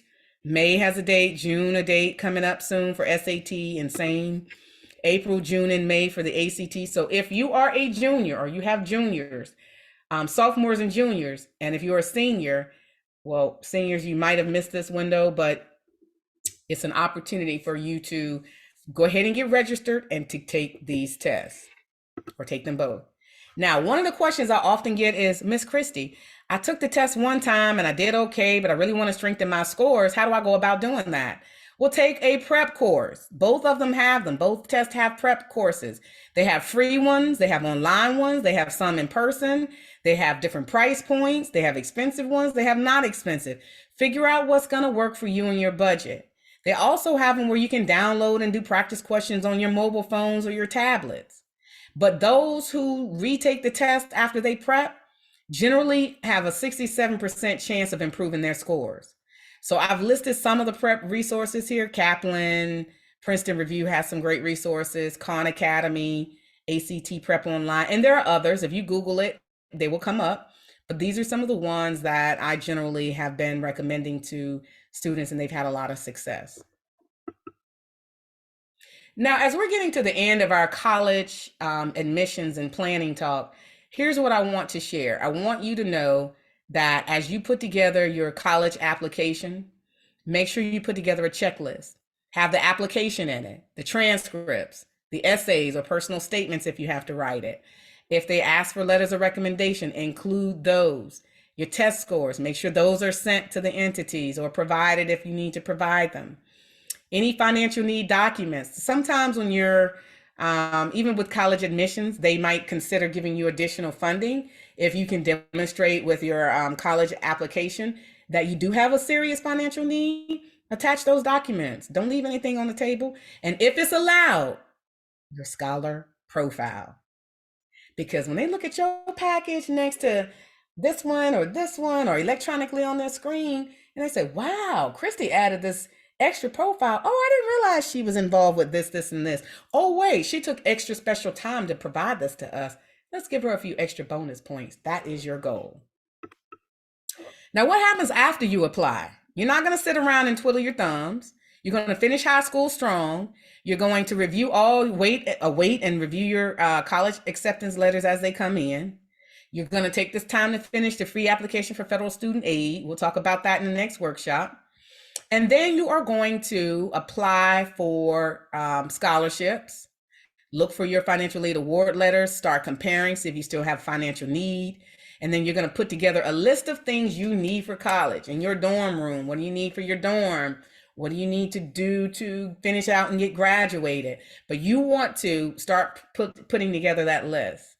And then you're going to choose which college you want to attend, or trade school, or community college. Now, or if you decide to go into the military, that might be what you do next. Choose which branch of the military. Make sure you understand all their requirements. So all those things that we've talked about, everybody has requirements, and you need to have a plan for whatever it is you decide to do next. And as you are getting admitted, let's say you selected a college, you want to read their college instructions and deadlines. I had a student probably 2 years ago now. She had applied early, y'all. And the college sent her acceptance letter in early January. She saw the congratulations at the top of the letter and then put the letter down. It also had a second page to it that says, please accept this and express your enrollment by February X. She didn't see that till March because she put the letter down and didn't pick it back up. So there are also other steps you have to take. Read all your documents thoroughly, both parents and students. Read it thoroughly. If you do not have a student email address just for your college endeavors, create one now. I did this with my sons. I had the password, they had the password, because a lot of families, I found a lot of young adults don't check email every day. So I said, you need to be checking. I need to be checking. Give me the passcode. You're going to miss out on opportunities if you don't have a designated email. I don't want to be in the email with you and your friends sending whatever y'all sending. Create one for your business purposes. And then be prepared to submit your enrollment documents or deposits that you need. If there's any new student orientation registration or fees, and you have to sign up for those. Any campus housing applications and deposits. Complete your health forms. This is an important one, and I started talking to families about based on my experience with my boys. Most colleges, when you enroll and you plan on being on campus, they want you to get a physical health checkup with and sometimes shots, etc., with your healthcare provider. If you haven't, go ahead and schedule that now for May or June.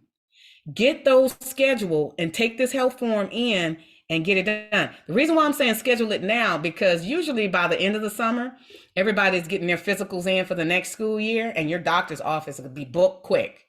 So add that to your list of things to do.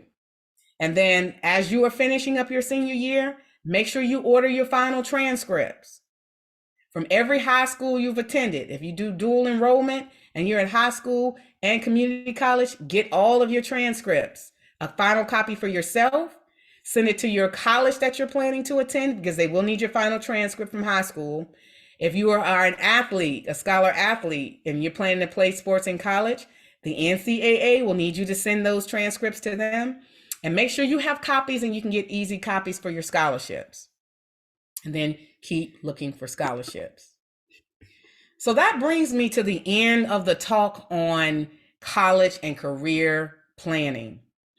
I just want to encourage you, if you are a parent, encourage your children to start thinking seriously about life after high school. If you are a student, start thinking about life after high school and life after college, depending on where you are in your journey. Have a plan with the budget. Don't just have a plan with a budget. Do your research, make sure you use your time wisely. If you are rolling up into your senior year this summer, you can have your essays written, all your college applications pre-drafted, your letters of recommendation. So don't waste any time that you have, free time that you have. Go ahead and create your scholar profile and get yourself organized. How you're going to have your paper files, have a folder on your computer, where you're going to store all your information, create that separate email I talked about, And importantly, don't waste people's time. People are going to help you with letters of recommendation, with other things that you need during this process. But if they ask you for something, turn it back around quickly to them. Don't have them waiting on you. You should be the one waiting on them, and do some follow up. And lastly, to your parents, to your school officials, to anyone, every time you pick up the phone, when you call over there to those colleges, and they are going to work your nerves, and they're going to talk you, have attitudes sometimes, or send you to 2 or 3 people before you get what you need, still say thank you and be pleasant. I have gotten so much more done with honey than vinegar just by being pleasant through unpleasant situations. And I would encourage you all to do the same. So with that being said, I do have some resources and other strategies on SAT and ACT test taking and so much more on my YouTube channel. Feel free these are all free resources that'll give you more insights on any of these topics. Please, please, please check them out. And with that, are there any questions with the first segment? I'm gonna stop sharing for just a second.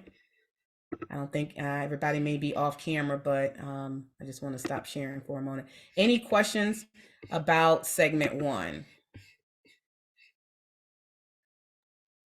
I actually had a question just for clarification. I remember you indicating that students should submit financial forms to verify a financial need. What would those documents look like, for example? Good question. Sometimes I've seen where they will ask for a copy of a parent's last filed tax return papers, tax returns in general. They may ask you for your FAFSA, your free application for federal student aid summary report, or they may ask you for your parents, you and or your parents' W-2s from your employment. Those are some of the common documents. I would say as you're going through this process in general, have those documents handy because you're still going to need those for the financial part. And we'll talk more about that in the financial workshop we're going to move through in the last 45 minutes we have. But stay tuned because there's some great gems on the funding side that you really, really, really don't want to miss. Any other questions on the college admissions and funding side? Or no, the college admissions and planning side? Okay, well, if it's okay with you, Miss Shakita Waller, if we can come back at around 11:50 and give everybody a bio break, and then we'll jump right into the college funding piece. So I'll see you back here in about 3 to 4 minutes. Okay, thank you.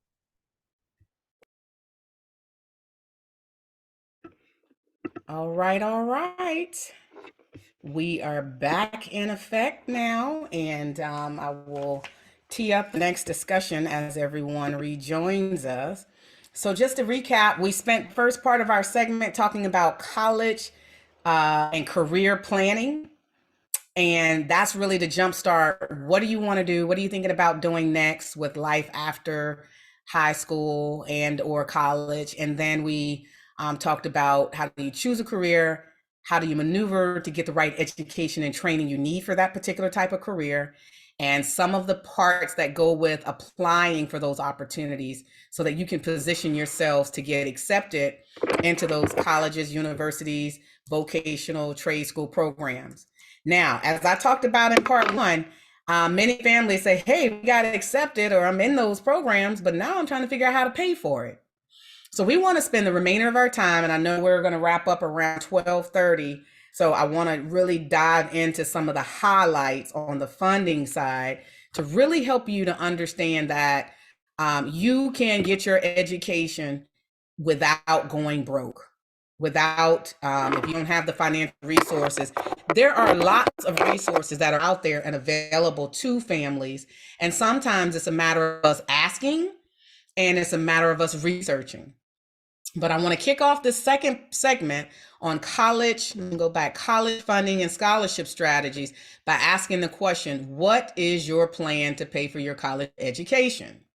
So if you don't currently have a plan, then stay tuned, we'll talk about it. And again, I've written a book called College Funding Strategies. I wish someone had told me, and Ms. Waller has will get access to some of those books to share with you all.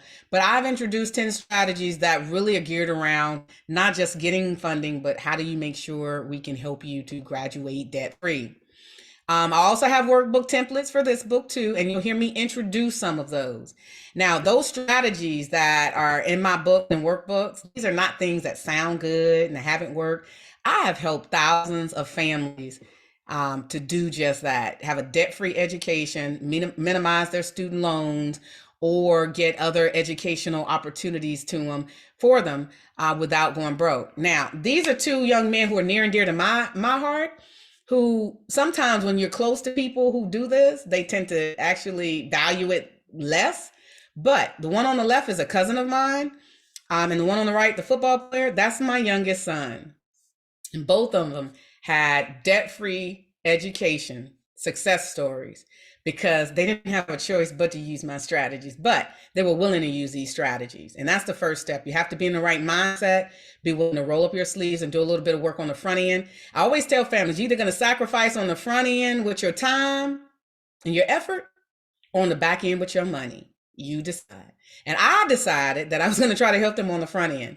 So the one on the left, he graduated from my alma mater, the Hampton University, back in 2019. He ended up graduating with honors. He was in a Naval ROTC scholarship program, which I helped him put together his package for. And he used some of the same tools I introduced to y'all. And he not only graduated from Hampton, he went to Hampton the whole time he was there. He, because he was in that ROTC program, he got a stipend every semester. They paid for his room and board. And he graduated 100% debt free. And he was commissioned as a naval officer, a leader in the Navy, the day before he graduated from Hampton. So I attended his commissioning ceremony and his graduation, and he didn't owe anybody a penny when he left the university. That could be your reality too. And I'm an AKA, he's one of my Alpha brothers as well. He pledged Alpha Phi Alpha Fraternity Incorporated while he was in school. But those things on his desk, and I thought this was a smooth picture he took, one of his senior college senior pictures, everything that mattered to him was there. He got his degree, he's wearing his cap and gown, his commissioning hat on the left, his Holy Bible on the right, and more. So those things, he really made the most of his experience. And then on the right, my youngest son, he's a computer science major currently. He's not a sophomore anymore. I need to up this. He's a junior going into his rising senior year now. But he's had over $130,000 worth of scholarship opportunities, both athletic and academic. So you can mix and match your type of scholarship support too. It doesn't have to be one or the other. And he's playing Division I football on a scholarship and more. So I just wanted to tell you and show you that Dr. Christy isn't just talking about it. When I tell you I'm in the trenches because it matters to me and my family as well. So on the second part of our journey, I'm going to talk a little bit about your current funding situation. Make sure you know what it costs to go to college or to get an education.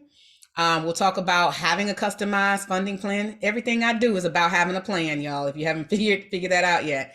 And then how to apply for financial aid and look for scholarships. Now, my favorite thing to talk about is looking for scholarships.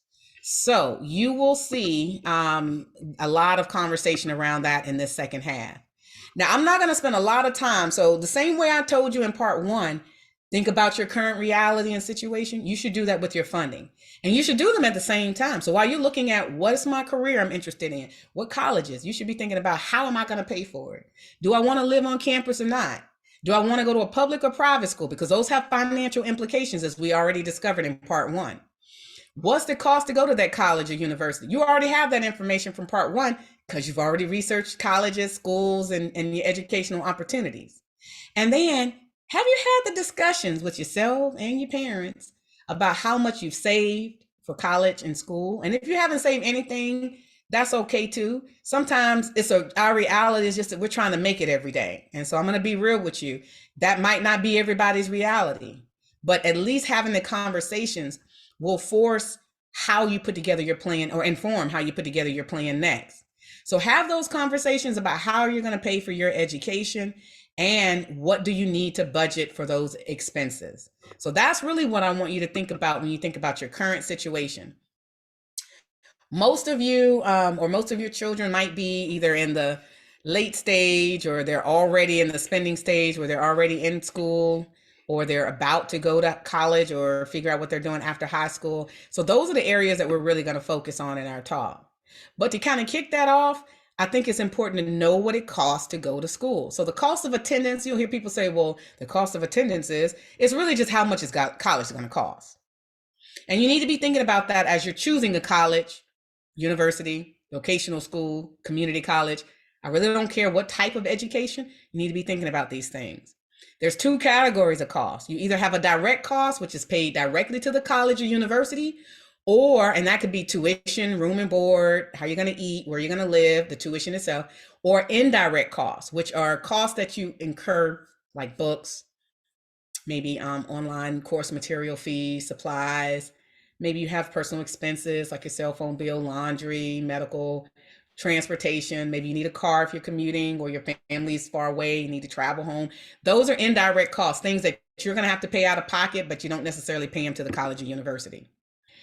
So as we know what the direct and indirect costs are, the ones that really apply to the university, the tuition, room and board fees, I want to talk a little bit about those now.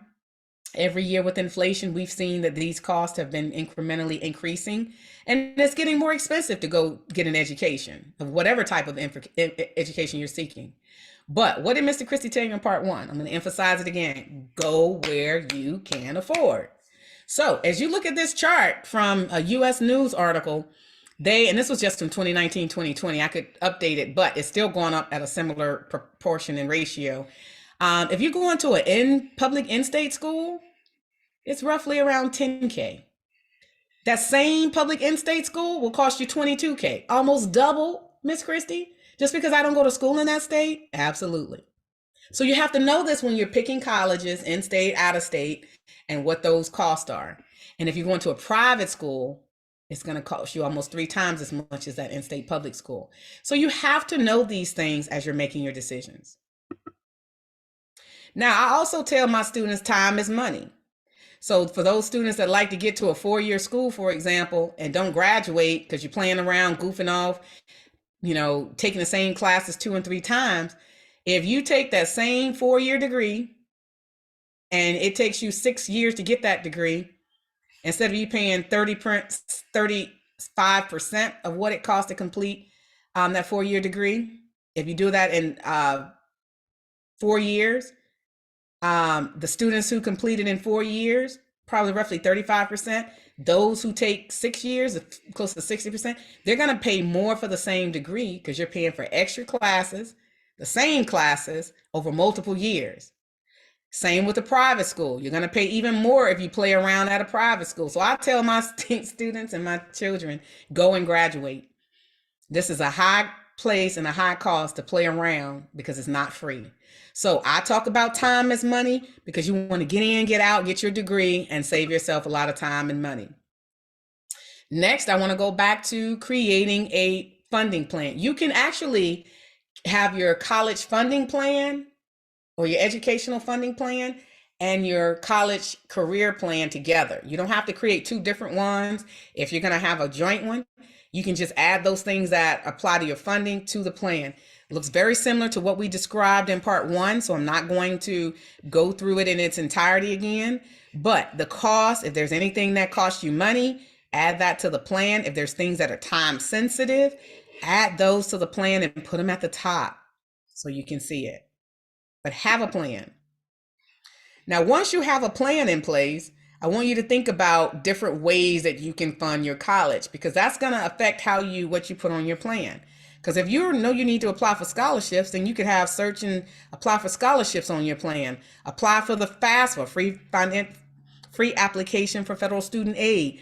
Those things you want to make sure on your plan, because those are super, super important. So your plan should contain the most important things you have to get done. So as you're putting together that plan, I want you to think about ways you can pay for college. You can pay out of your own pocket. Maybe you and your parents have enough, funding to just write a check. You can pay with a college savings plan, like there's different type of plans that you can actually feed into and pay into, and you can pull that money out when you get close to college. You can use some sort of a permanent life insurance plan where you can either borrow or take money out of your own insurance policy to cover the cost, or a retirement plan. So I don't encourage parents to reach into your 401k, thrift savings plan, pension, retirement plans as much. I don't recommend it. I mean, you have to do what you need to do, particularly if it'll help you to not have student loan debt later. But I don't encourage that. But if you have to use that as an option, just know that it's available to you. Now, so there's out-of-pocket sources. What are those things that colleges, employers, organizations, or individuals might be able to help you fund that's not related to your school or entity or related to you? So sometimes you can get help from others, and that comes in the form of financial aid, scholarships, grants, or employee reimbursement programs. So those are all considered outside sources, something other than you providing the funding. The other types of funding are, the one key type of funding that we're going to talk about is financial aid. Financial aid is just money that is used to help you pay for your college or your education. Every year, the federal government awards gives out about $120 billion in financial aid to over 13 million students. Now, here's the thing. Some of it is in work study, where you work and on campus, and then part of your fees will get paid and offset with your tuition, room, and board. There are grants, which are funds that you don't have to pay back. Scholarships, another form, or gift aid you don't have to pay back. And then there are our dear student loans. It's considered financial aid as well. So that financial aid, you have to pay it back, sometimes with interest while you're currently matriculating in college or at the school. And other times you might have student loans where you don't start the interest payments, paying it back until after you graduate. But it's important to know what those are. My least favorite way is student loans, because as you can tell, with the United States, there's a huge student loan debt crisis taking place. And there's over like 1.7 trillion in student loan debt, and there's about roughly 46 million borrowers who owe money back for their federal student loans. So anything that I can do and talk to you about to help reduce or minimize you having to take out loans is what I'd prefer to do. So I'm going to be talking more about how do you minimize that.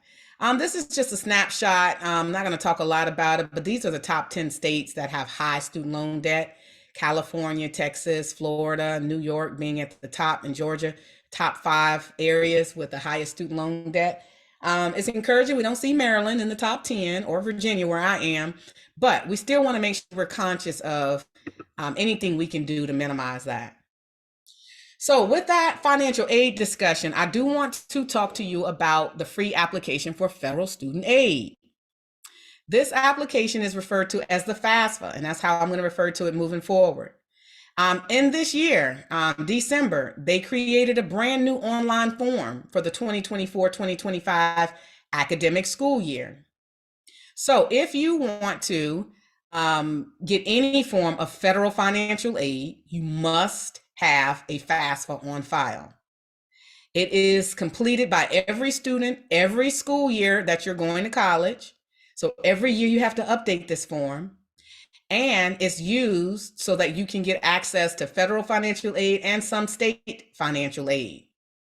Colleges will use this information. They will run their own calculations to determine how much financial aid you are eligible for. And usually outside of this 2023-2024 cycle we're in now, usually that form opens up every October 1st of every academic year. And it's free to use, so you don't have to pay to complete your FAFSA application. Now, I will stress that as you are a high school senior and beyond, every year you're going to get education and you think you might want financial aid, every year you have to apply or renew your financial aid application to get considered funding for the upcoming academic year. So, Ms. Christie, you mean if I'm in school for 4 years, I got to do this 4 times? Absolutely. So don't think this is a one-time exercise. Now, for this academic year, the free application for federal student aid is good for, so when you fill out the FAFSA, it'll be good from July 1st, 2024 through June 30th of next year. And then you'll fill out one for July 1st, 2025 through June 30th, 2026. That's why I said the entire academic school year.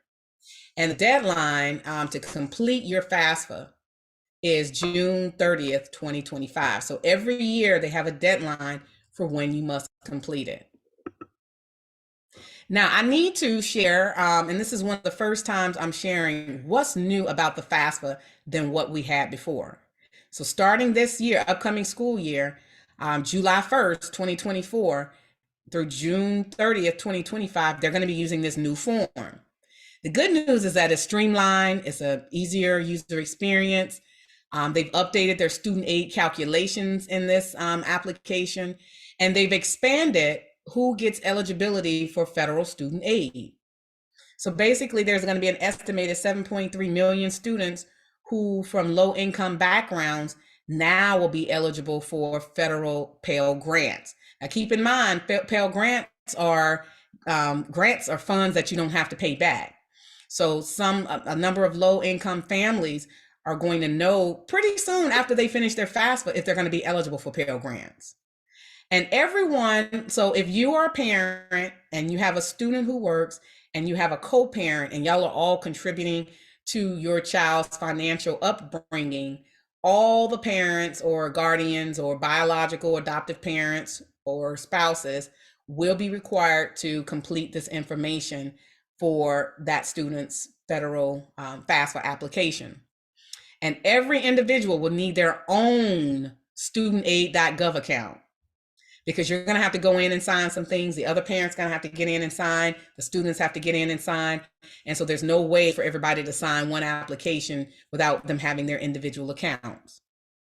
Now, the other difference this year is applicants, you can skip questions now. So you will, based on your current situation and your individual circumstance, you may only have to answer 18 questions. It could take you up to 10 minutes, or it could take you longer. You can skip, I think there's up to 26 questions you can skip, but then you'll, work through the other questions that pertain to your situation. And then students will get so once you apply and you sit down and you provide your information, you will get a FAFSA submission summary report. They're going to email you the summary report, and it will contain two important things. They used to have the expected family contribution. That's why I put it in red. That was the old EFC. You might have heard people say, oh, what's your EFC? Well, they're not asking about EFCs. They're going to ask you now, what's replacing that is the student aid index. So the student aid index is what you're going to get, and it will say, this is how much money we think you can pay out of your pocket. And then they will also be sharing on that submission summary report your Pell Grant eligibility. So if you are a low income student and they think that you're eligible for a Pell Grant, they will share that eligibility with you. And if you're not eligible, I'm pretty sure they will tell you you're not eligible for the Pell Grant as well. So you should know that once you get your submission summary report. And then for the 2024 school year, because they've just released this new application back in December, working out some of the kinks and getting everything in place, the colleges and universities are just now starting to get your FAFSA summary report sent to them in the first half of March. So if you have applied to colleges and you have not received your financial aid award letter from your college and universities, be patient. They have not received they may just now be receiving your summary report, and they're not going to issue you or calculate financial aid without this information. So what I would start to anticipate between now and May, you should start to get the bulk of your financial aid award letters coming in from colleges, and it will explain everything that you are entitled to from each college or university. So until your college and or state receives your fund, you're not going to be able to fully get all the information about what financial aid you're eligible for until they get it. Now, one of the questions you might ask, well, Dr. Christie, when I sit down with my children or with my parents to fill this out, what documents do I need? You'll probably need some sort of government issued ID, such as a driver's license, passport, or other identification, government issued identification to complete the process. You'll need your tax forms, potentially your W-2 statements, your bank statements. any asset statements you have, if you have any stock investments or any investments or real estate assets, they may ask you questions related to all these areas. So I highly recommend that when you sit down to complete your application, that you have access to these documents when you sit down. You can sign your documents on the application, your applications electronically.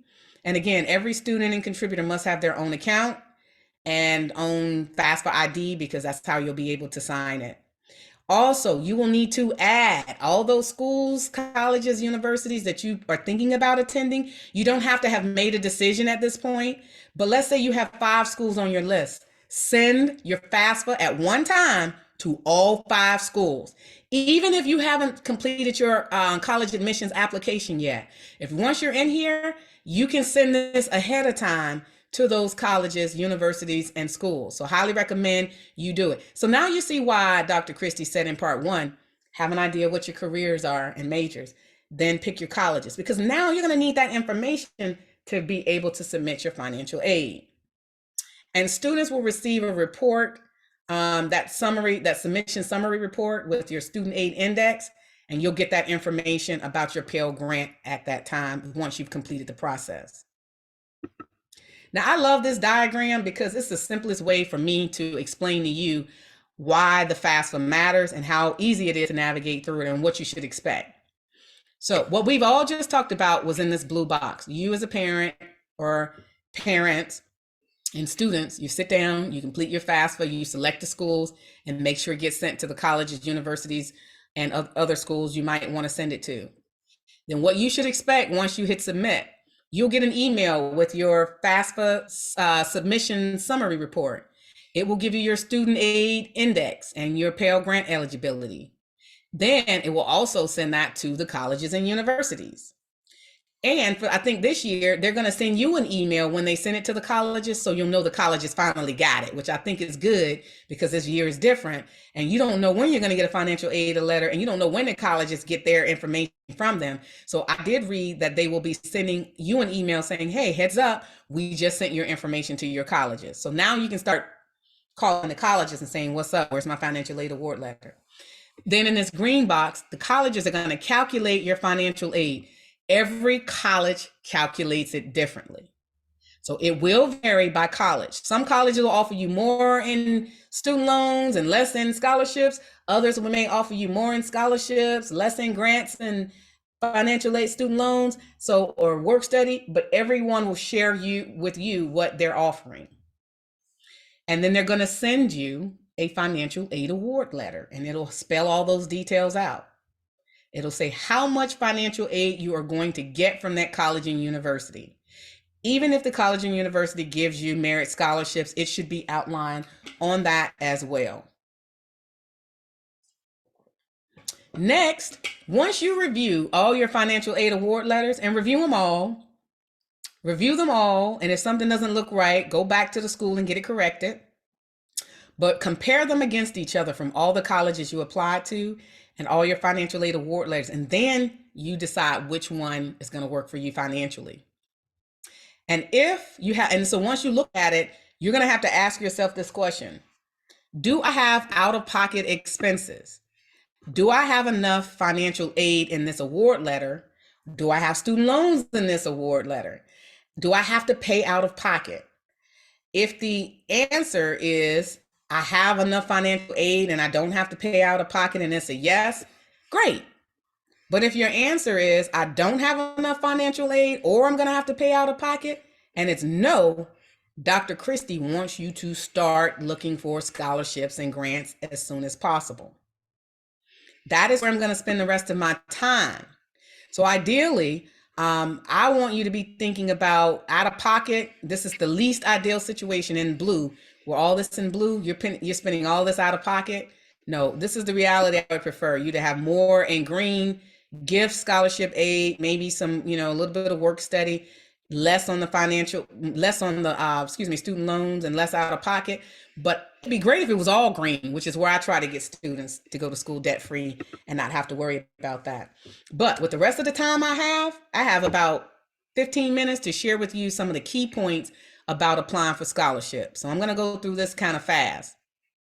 I've already established scholarships of money you don't have to pay back. Now, there are some ways that you can win scholarships. I just did a whole webinar on this that will give you a lot of details. Tailor your application to each scholarship. Don't be lazy in this process. Tailor it to every scholarship and make sure that you are meeting their requirements. Use and build a scholar profile. When I do this talk separately, I'll say build one. But if you follow up my part one strategy, you already have a scholar profile. Search. I'm going to spend the bulk of my time today talking about how to search for scholarships and low competition scholarships, unique ones, because that's where you differentiate yourself and you have less competition.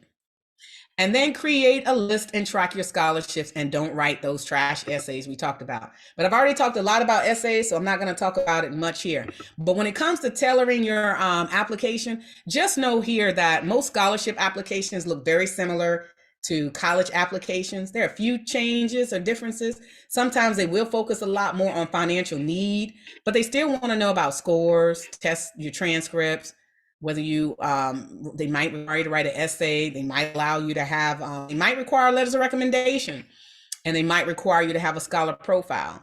But the key differentiators will be the essays when it comes to scholarships. Now, I want you to tailor your scholarship content to the application. Save all your scholarship content, whether it's your scholar profile, your essays, but when they ask you to write about leadership, you want to tailor it and talk about what they've asked you for. Think about what you decided to major in or what you decided to do in terms of a career profession. They might want you to speak to that. This is a great way to highlight relevant courses and activities that relate to that scholarship entity. If you're writing, if someone is a, let's just say, I'll just make up and say a dental school, and you have courses where you've taken some, science or dental related courses, you want to highlight those things. Submit a complete scholarship application. There's nothing worse as a scholarship judge looking and they didn't even put all the information we asked for. I'm going to put their application to the side and move on. So, and again, check your grammar, spelling. Don't use slang. I ain't, can't, won't, don't. You spell those things out and follow directions. I'm not going to spend a lot of time on build a scholar profile because we already talked about you should have one. This is the time where you're going to use it now for your scholarships, letters of recommendation, and essays again. So if they let you attach it, attach it. But here's where I want to spend the last few minutes.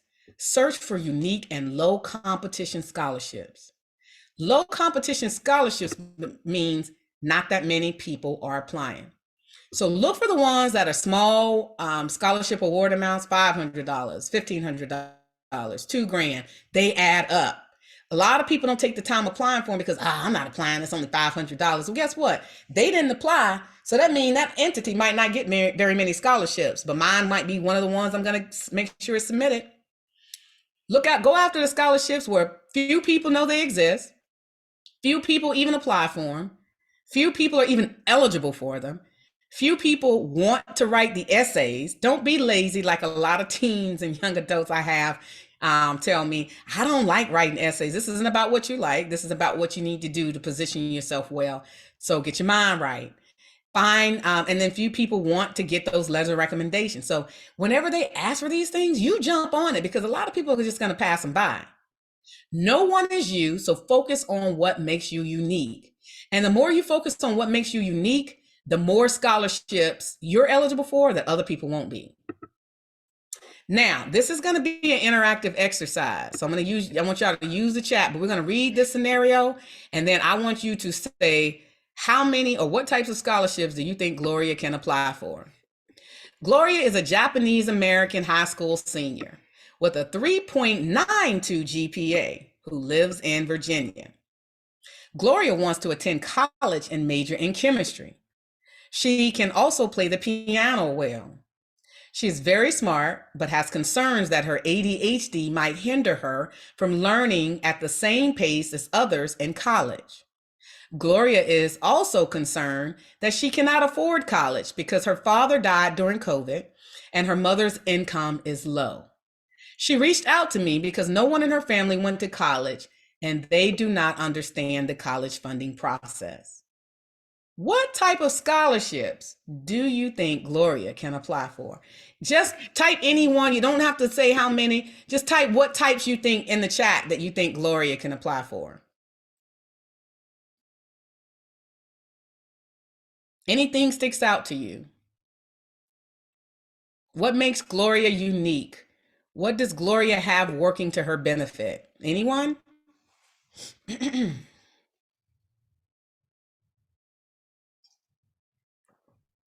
All right, good. Low income, disability. Anyone else?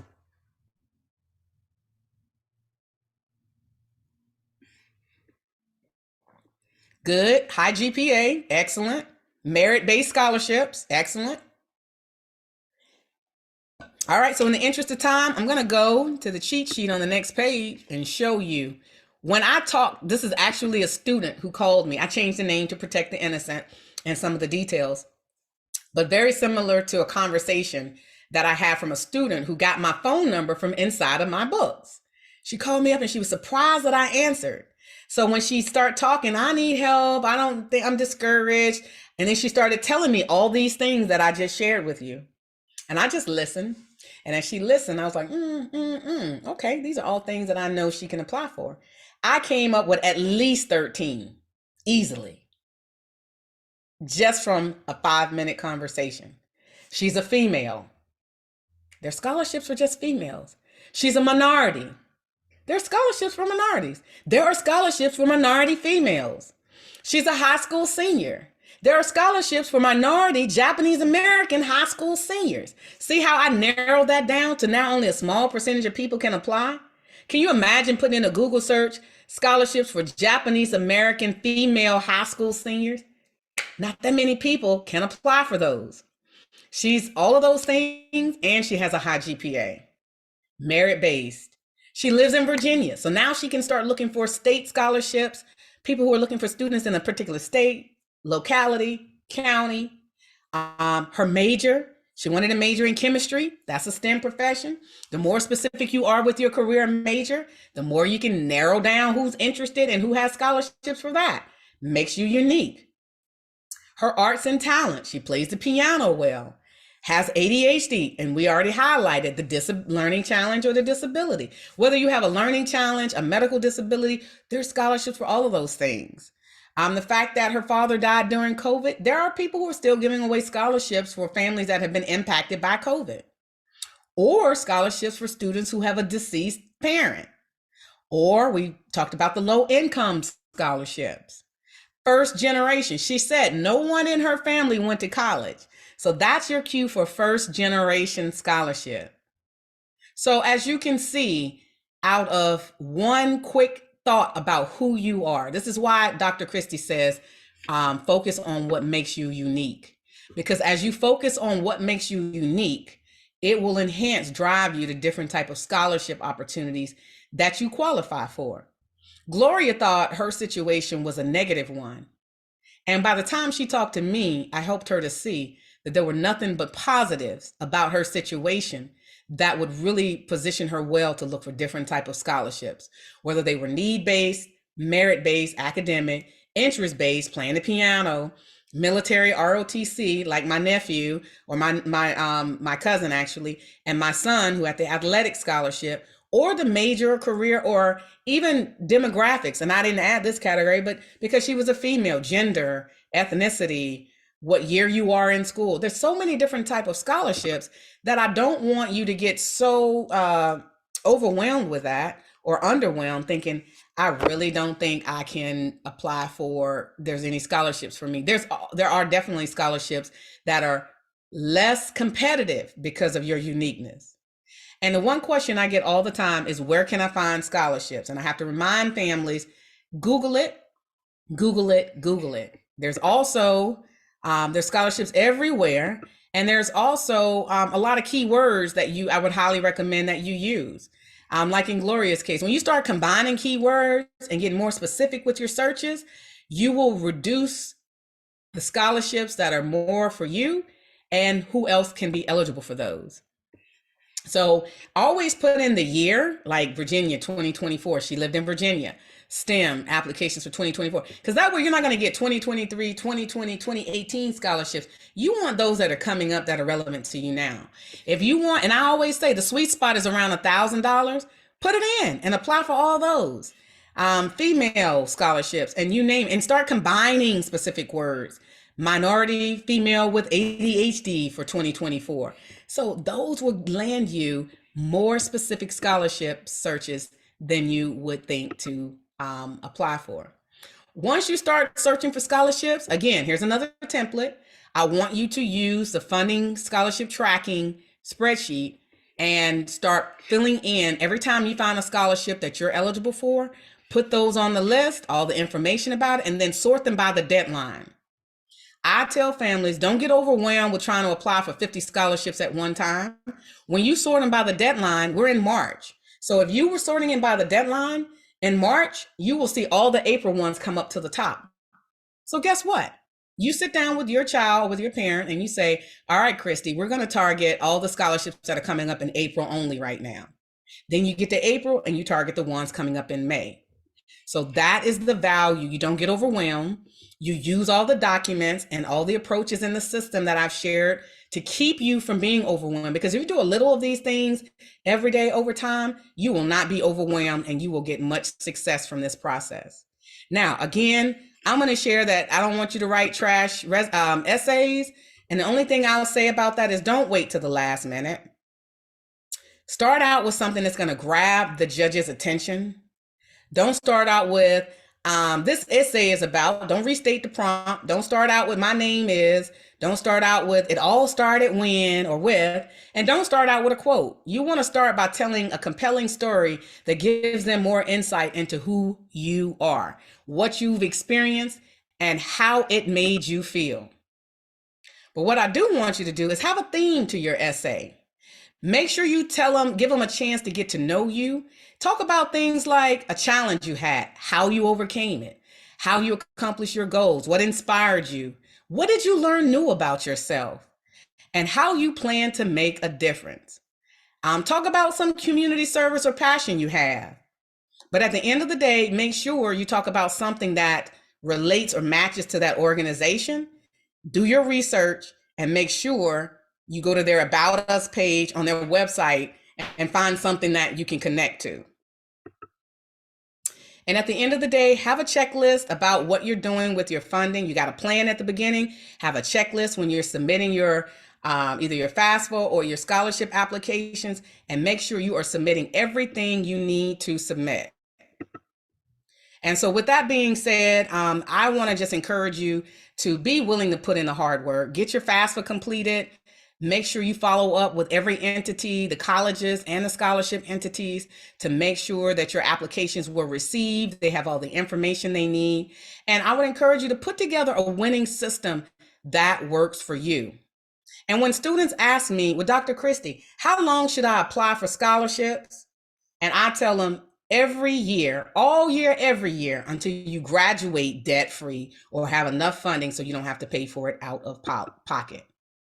Also, I'm including a lot of these strategies are in my free ebook that is online. You can get to it with the QR code as well. So that's a free resource to you. Also, I invite you to join me on my Scholarship for Scholars page on Facebook, Instagram, and I'm also on TikTok. If you just put in Dr. Christy, DOC Christy, it'll come up. But reach out, I post tips, scholarships. If you join my Scholarship for Scholars groups, you will get access to some of those low competition scholarships that I've talked about. And again, my YouTube videos are available for you. And with that, I am going to stop sharing and see if there are any questions.